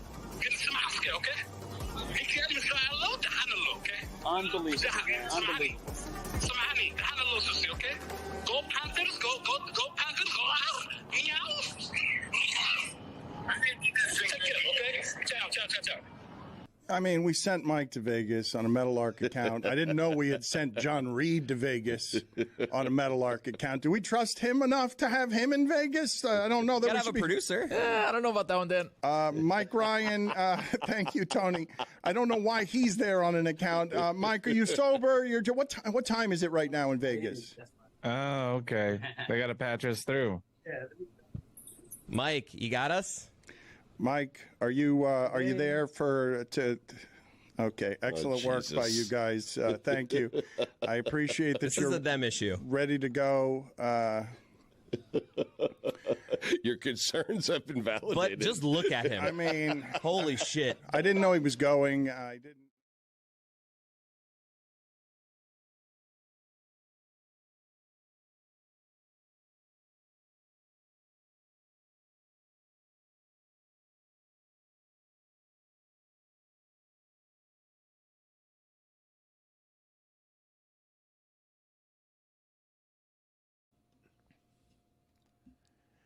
The SEC 1-8 versus Power 4 teams. What a fraud conference, man! The whole thing just fraudulent. Wow. Miami beats. Miami beats 2 one-loss SEC teams that are supposed to be the cream of the crop, and Ohio State. So those are supposed to be the best teams, and Miami beat all of them. And the country saw last night. This is the funny thing about the underdog tale and the lovable Trinidad Chambliss is that everyone watched that game and was like, "Oh my God, Miami's just mauling them. Like just physically mauling them. You can't be running 17 yards a carry, everything's 2nd and 2. They're just going to hold the ball all game. So we're not starting with Damashek and NFL predictions. We should. You're right. Let's speed Damashek up and get the 5 most interesting things going into this weekend. Are you ready, Damashek? I'm ready. So give me what you've got on Jacksonville, because Dominique Foxworth and many others are saying the Jags are, and Tony, the Jags are clearly and obviously better than the Bills. It will surprise no one. Hold on a second. Wait, Dominique Foxworth said that? When? Stealing your boy's stuff, man. When? Dominique just said on his podcast that it's obvious to him and clear to him that the Jags are better than the Bills. It should be obvious to everyone. Said that like 6 weeks ago. Damashek, is it obvious to you? What's obvious to me is that the 2 best teams in the AFC are both from the AFC South. Jacksonville Jaguars, please. Not Jaguars, please. And the Houston Texans. Those are your 2 best teams. And as far as the Jacksonville game goes, on the other sideline, Sean McDermott, a lot of noise about Josh Allen. But if they lose this game, I think McDermott's out. So don't rush to hire John Harbaugh if you're the Dolphins or otherwise, if you like Sean McDermott a little bit better. Next, the Jenga pieces are back for the Eagles. The Jenga theory is, of course, if you remove the wrong piece, the whole thing's going to implode. The Eagles have one on defense. His name is Jalen Carter. He's back, as you already know. The offensive Jenga piece for the Philadelphia Eagles is Lane Johnson. He's back. That equals not just a victory over the diminished 49ers. It equals a visit to Santa Clara for Super Bowl 60 with a shot at repeating. Next, talking about the coaching carousel and all of that, just because they survived the Ravens on Sunday night does not mean Tomlin's in the clear. They need to win this game or they're still out in the land of ambiguity, at least. I think in March, I would not be surprised if he moved on if they do not win this game. Next up, as far as that goes, the loser of Sunday Night Football. Had they won that game, the Ravens, what is the buzz about them? Because everybody is now declared, because everybody has to react to name brands, and Josh Allen, this is his year to do it. Are we now picking the Ravens to go through the AFC and win that? I think there would be a decent There'd be case to be expectations made. for MVP Lamar Jackson to be MVP Lamar Jackson, even though the reason they weren't as good and Harbaugh got fired is because this year he was not MVP Lamar Jackson. By the way, as far as Harbaugh goes, his great success is remarkable, how durable it was and how consistent he was. But don't forget that there is a sort of biblical, I'm going to refer back to the Bible once again, but replacing Justin Tucker with that rookie who missed the kick. Justin Tucker is the reason the Ravens were relevant and in the playoffs a lot of seasons. I mean, now everybody else has a good kicker, but at the time he was winning them games they otherwise wouldn't have. Keep that in mind when you're falling all over yourself to get John Harbaugh. And lastly, where I ended the last segment. I know that people are concerned. They're great. Their empathy doesn't want them to put too much pressure on Josh Allen or Matthew Stafford or C.J. Stroud. Take it easy. The sample sizes are small. You can't judge them based on that. But keep in mind, that's what's great about the playoffs. It's the whole point. They only give out one Lombardi trophy at the end of every year, and that's what makes it so compelling, is the severity of it. And keep this in mind. It was always hard to win a Lombardi trophy, as Dan Marino can tell you, and Jim Kelly and Fran Tarkenton. But right now, there is no math that allows for Josh Allen and Lamar Jackson and Joe Burrow and Patrick Mahomes to get another one, at least one more, before he goes on, and Brock Purdy and C.J. Stroud. And by the way, I think Bo Nix and the Broncos are going to the Super Bowl. How about this sophomore class, if I'm right, or Drake May does it, or Caleb Williams goes to the Super Bowl, their early entry into the conversation of greatest draft class of all time. Jaden Daniels was in the title game a year ago. He had to sit it out from injury. We're already at that level if one of, or more than one of those cats makes a run here in the next few Why don't weeks. you believe that Trevor Lawrence and the Jags, the most impressive, convincing thing to me that I have seen in football the last 6 weeks was the Jags going to Denver and dragging that defense with Agreed. Surtain. So why are you doing this where you make that? Like, legitimately, there's been some impressive stuff the last 2 months. The Rams could be undefeated. 5 weird one-score losses makes it totally possible that they go through the road and get to the Super Bowl, and no one would be surprised by that. No one at all would be surprised by that. Like, I don't know why you're doing this with Denver when Jacksonville seems that unless Houston's defense can stop Jacksonville, it seems fairly obvious that Jacksonville's better than anyone in the AFC since making a trade that changed their wide receivers forever. It's a very close call. I'm not the only person. I think all of football America is pointing at that game. Buffalo and Jacksonville is the toughest call of this weekend. I am riding with for 60 minutes here one superhero performance from Josh Allen. I completely agree. Trevor Lawrence has outdueled Josh Allen in a side-by-side over the last 6 weeks or so. He's been the better quarterback. This is not based on anything intellectual. I am going with the gut. I think Buffalo survives that one. I can tell it's not intellectual. I can tell it's not intellectual. But going with your gut. Take that is. Going with your gut might put you on the side with Tony. I'm telling people to go to Football America, and you're. I get it. Listen. I also think that. I think that once in a while the superhero effect does. It is not. Again, durable. You're not going to ride it. Buffalo is not going to the Super Bowl. Your prediction from the most hard to predict game of the weekend is I'm going with my gut, Damashek. Filled with when it's that close, what are you going with? Are you doing a spreadsheet on it?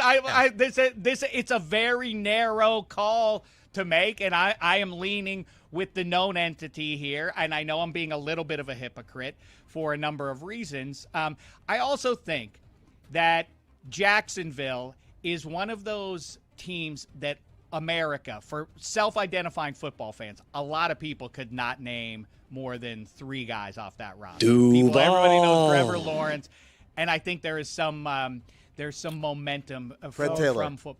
Their offense is come on, they got a good offense, man. Liam Cohen's a very good coach. I completely agree. Liam, by the way, as I'm talking about John Harbaugh and Sean McDermott and all these retread guys, who would you hire if you fired Mike Tomlin? If you fired John Harbaugh, who are you going to replace him with? These guys are the straws that stir the drink. Kyle Shanahan in San Francisco is more important than Brock Purdy is. KOC in Minnesota is more important. Ben Johnson clearly was more important in Detroit than Dan Campbell or Jared Goff is. And now the same is true down in Jacksonville. Instead of a retread, go and get yourself one of these clever OCs like Liam Cohen. He was a punchline because of his press conference a year ago. Now look where they tried that. Keenan McCardle. Okay. You're on a nice roll there. Maurice Jones-Drew. You guys are going to keep doing this with 90s Jags? Tony Baselli. Samboselli. Jacksonville is the best team. Thank you, Dan. I think it's Houston. Seems like you agree with Dominique. Well, I just can't. It's not just the best team this weekend. Jacksonville's the best team, and it's not like if you've been watching what they've been doing the last 6 weeks. They in the AFC, last 8 weeks. They're the buzzsaw offense, and unless Houston's defense can stop them, Dan, your refusal to believe in the Denver Broncos is astonishing to me. Well, it's because of what I saw them do at Denver. It's what I just have to do it again at Denver. Okay, but they made it look pretty easy. Mark Brunell. Last thing, Damashek, I wanted to ask you because I think much of the coverage around football is silly. But when we get into the numbers and the business of sport, you got to have value at left tackle. You got to have value at quarterback. Generally speaking, Trent Williams is regarded in San Francisco as the most indispensable offensive lineman there is. However, in Philadelphia, every time Lane Johnson plays, they win and win the championship. And when he doesn't, they stink and they lose.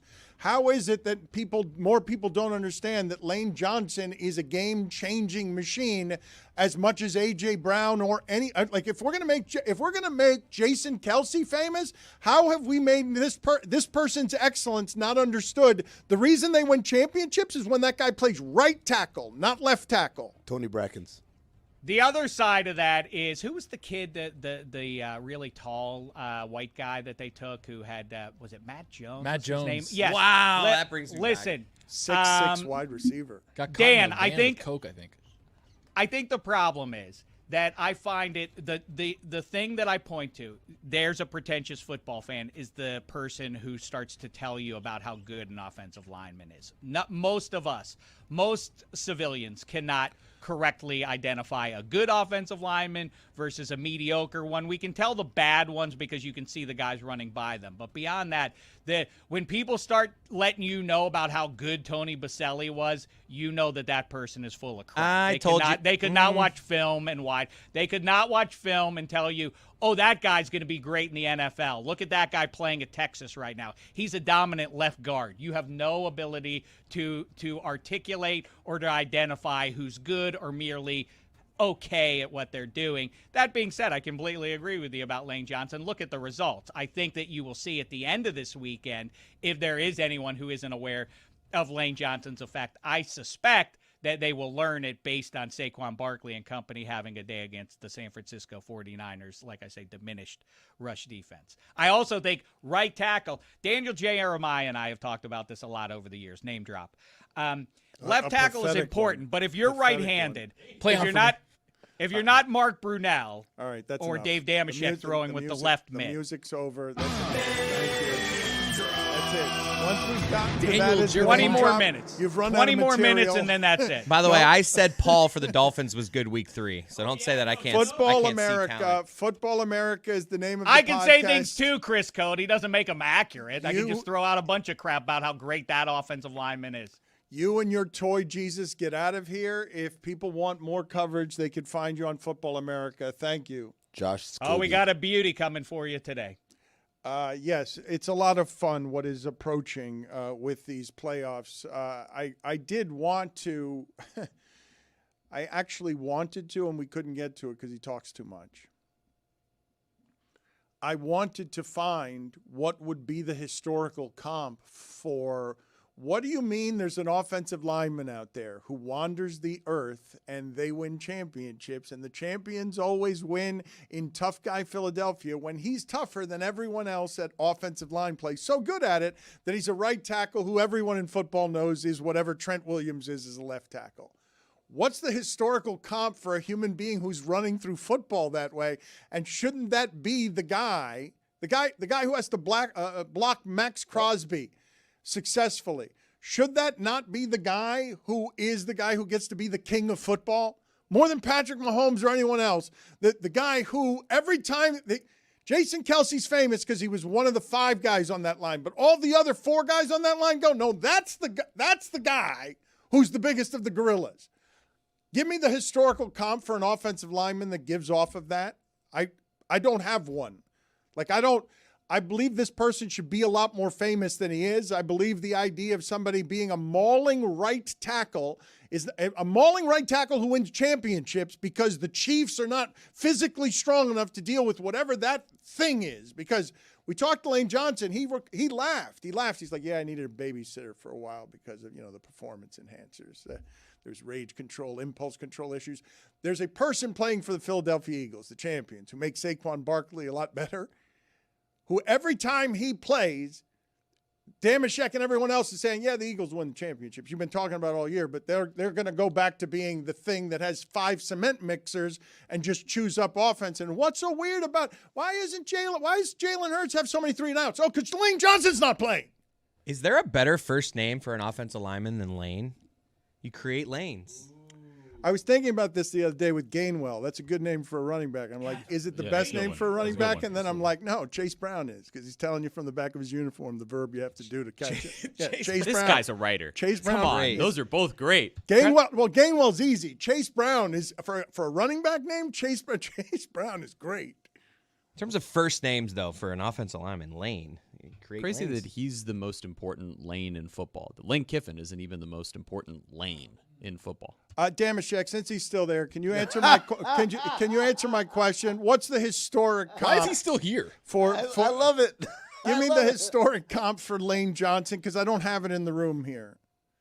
Boy, now I've been put on the spot. Well, I should have just turned my my laptop off when I had a chance, because I don't have the. He didn't know how. Myself. You should have asked Patrick Paul, maybe? The toy Jesus. Jimmy Smith, by the way. See, Amin's got the answers. Let's lean on him. I'm trying to think of I'm trying to run through in my head in Super Bowl era where the strength was the O-line. The reason I'm bringing this up, the only reason I'm bringing this up is Damashek really loves football. He really knows football. And as much as he knows and loves football, I think he might love football history even more than that. And I think it's unfair in a game of violence and real estate acquisition that the linemen don't get enough attention, but now Jason Kelce has a talk show. But the biggest beast in the business is Lane Johnson, and I don't feel like enough people understand what that means, and I don't have a comp for him at all. James Stewart. At all. I don't have any comp for him, not one.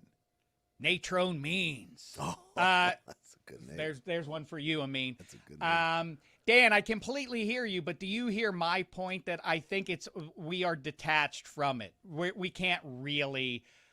We try to celebrate. I mean, I grew up, as did you, with people talking about, well, Anthony Munoz. Everybody knows he's the greatest left tackle. Everybody gets that. Like, based on what? Because the experts tell us that. Beyond that, we don't really have the ability to divine that with our own eyes. I think that's why it's a little bit unsatisfying for us to try and celebrate offensive linemen, because deep down, most of us understand we don't get it. Reggie Barlow. Football America is the podcast. Now get out of here. Just close your laptop and get out of here. Tony, what game are we playing here? I'm trying to help you, Dan. Is Jonathan Ogden a good one? Well, but here the reason that I'm doing this, okay, look.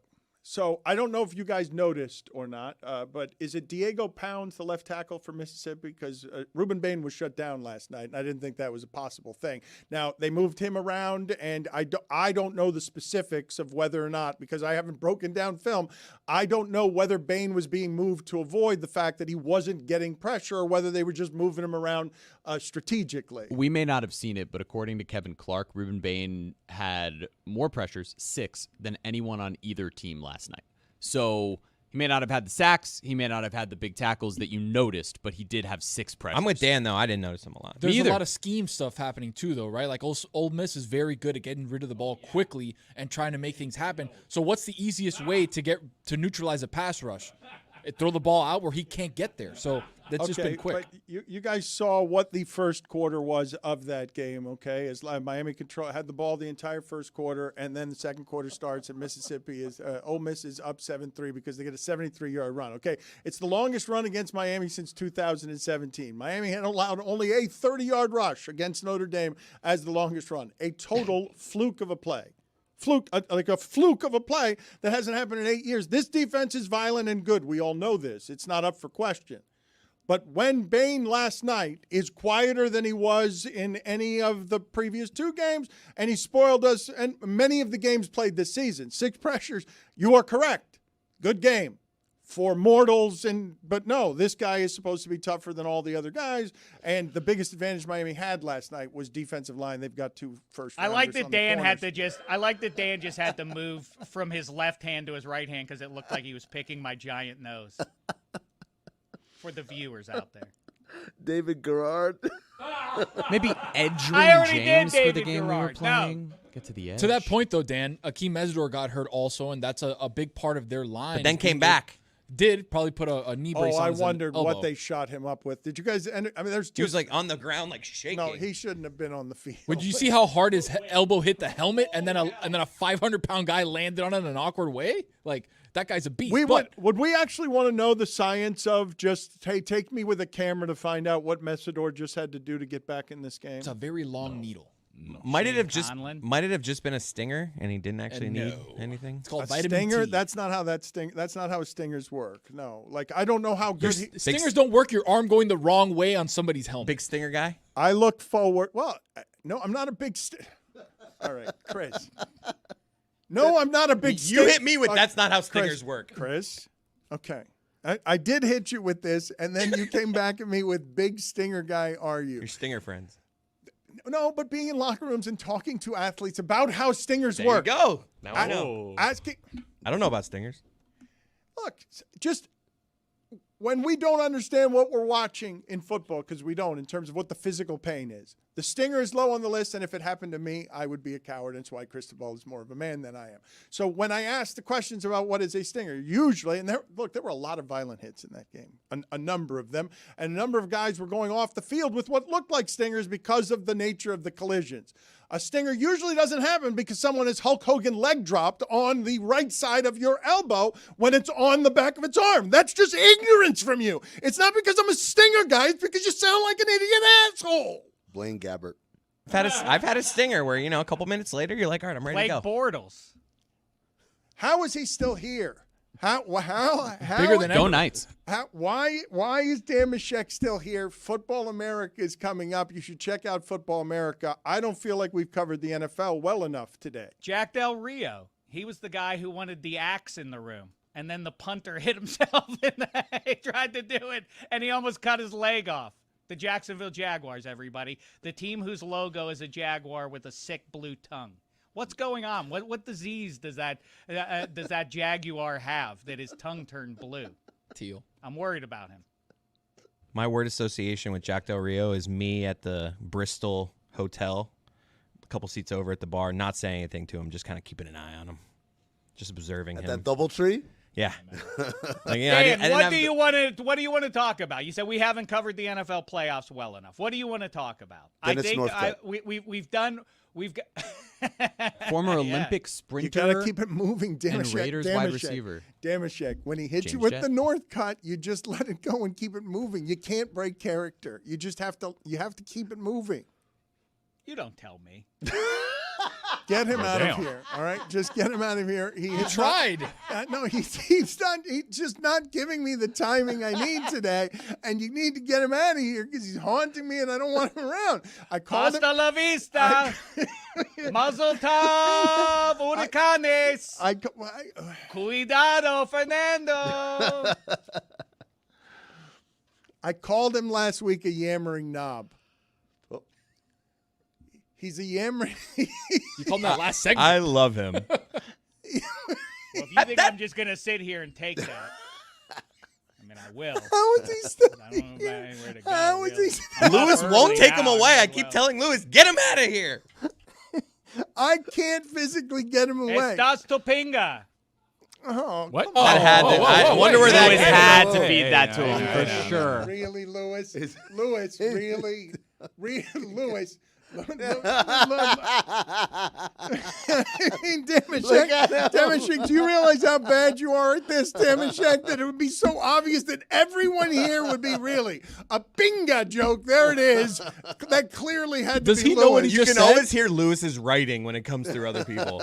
Me gusta, Luis. Me gusta, Luis. All right, please leave the premises. Thank you, Damashek. Football America's the name of the podcast. And the people who enjoy the network that we are building, David Sampson, I don't know how it is that he is still working the way that he is because of what it is that he's going through, but nothing personal. Pablo Torre finds out.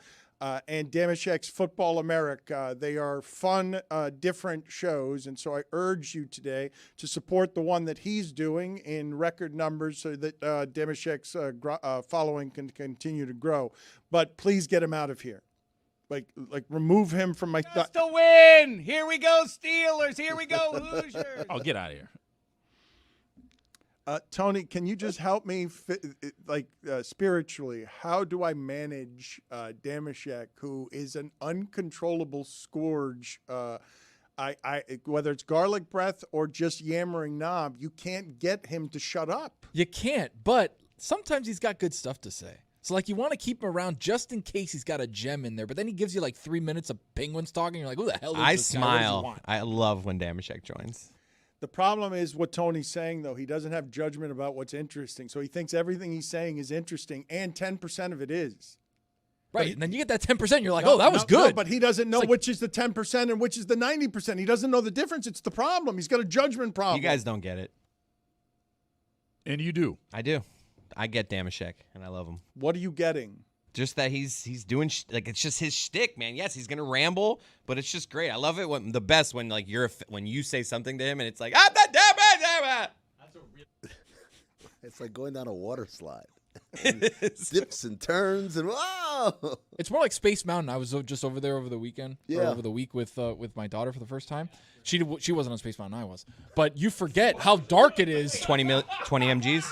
No, stone cold, like Steve Austin, baby. So you're there on Space Mountain, but the thing is, it's dark. It's in the dark. So you can't see shit. It's the worst ride ever. So you're there, you're like, oh my Most neck. overrated ride ever. Overrated? It's No just way. I don't like it. I want to see what I'm doing. No, I like the uncertainty. You know, it's Where just am I? Thunder Mountain, but dark. Same track. But built exactly the same way. I don't know if that's true. This guy doesn't know what he's talking Not about. sure if that's true. First I'm of gonna have all, to fact check second that. of all, when you go Put to it a on the Star poll, Wars- please, at Le Batard Show. Are Space Mountain and Thunder Mountain exactly the same thing designs, except for Space Mountain is just in the dark? Doesn't Space Mountain do loops? It doesn't do a loop. No loop. No.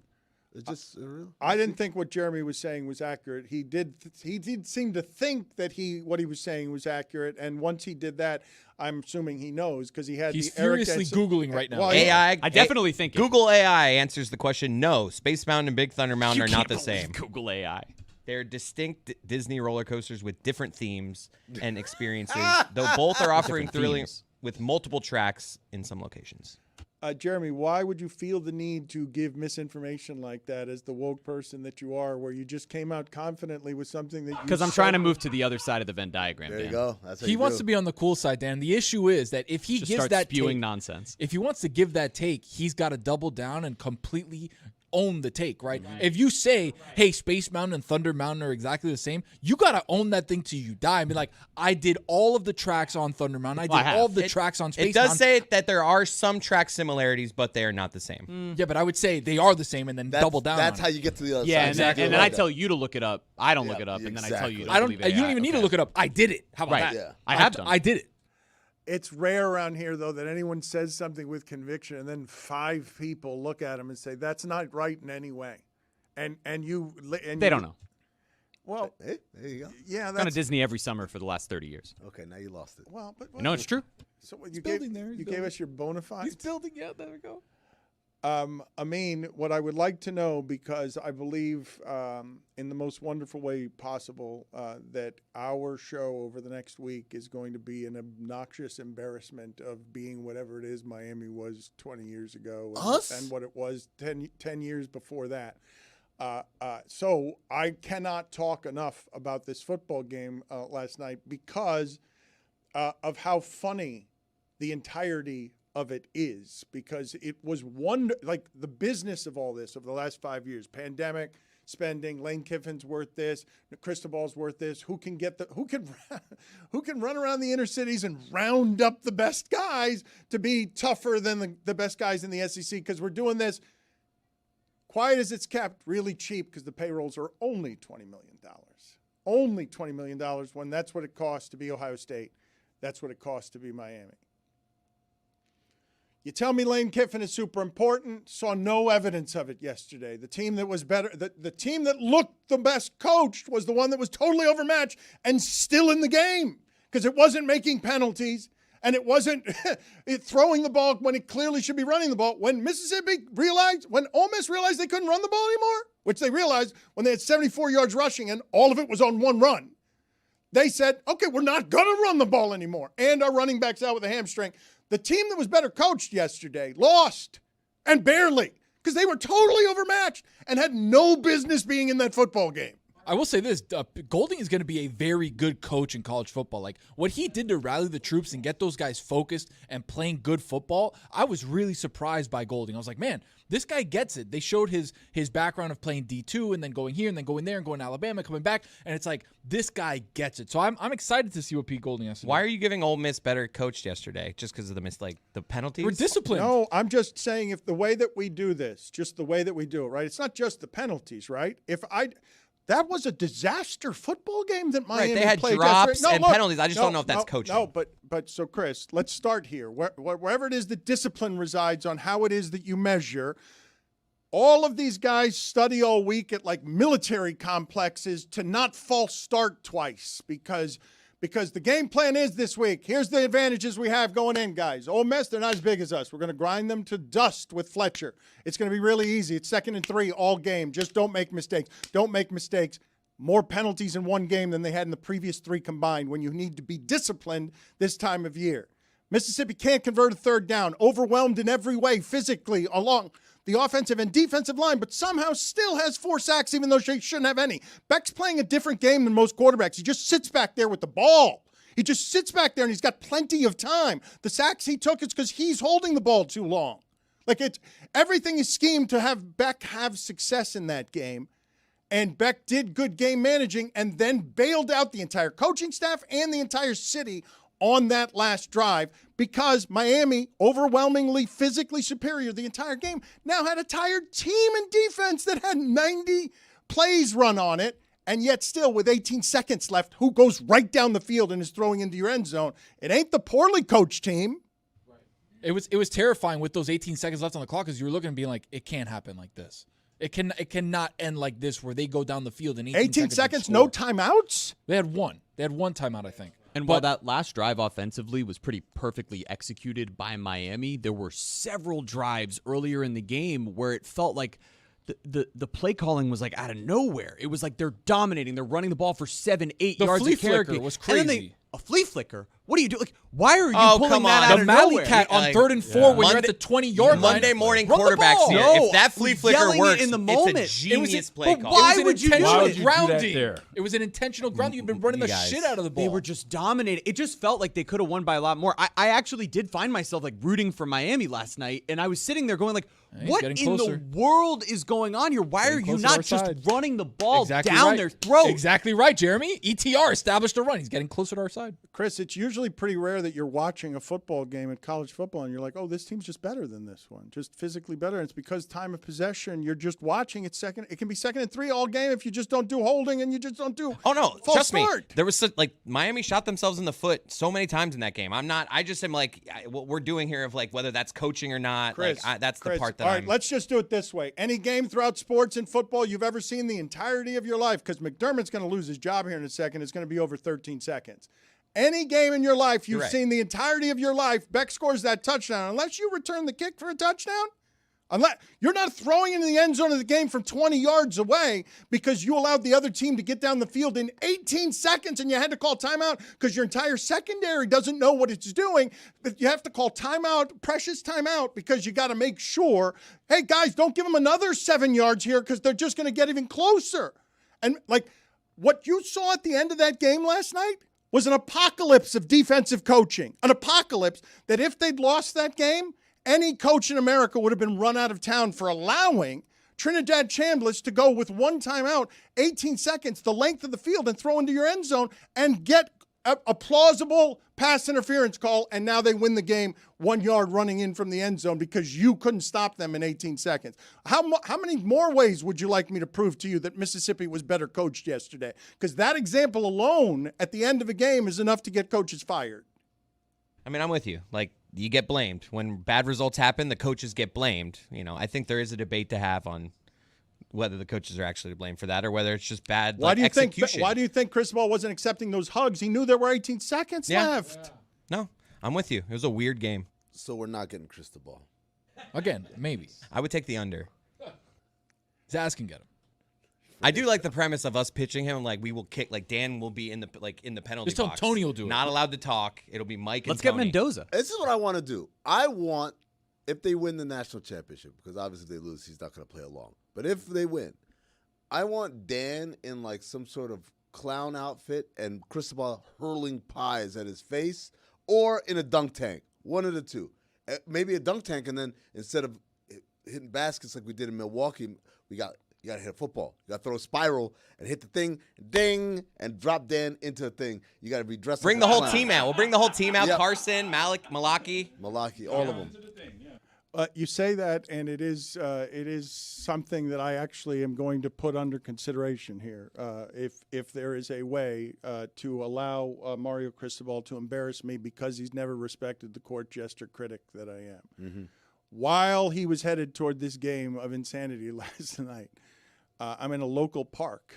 And I'm riding around on my bicycle. And I don't know, I saw Amin laugh earlier about this because you guys were making fun of which parts of this, because This was actually, I was my own stuntman here, and I had no help. This all happened. No Danny No B. help? This all happened in. I wish we had another shot of you doing this. Well, Like, the shot of you. but this is the story. Okay, so this is the story I'm about to tell you, though, because the funnier part of what happened here that I wish had been on camera, that I had turned the camera off for here. Well, are we just going to end up playing this? I have a 30-second clip at the I will end. tell the audio audience that the punchline is me falling off of a bicycle and retrieving it with blood on my face. I want to give you guys some predictions and some videos over the course of the evening. Whoa, I'm in traffic now and in a dangerous place, and Valerie might have been right.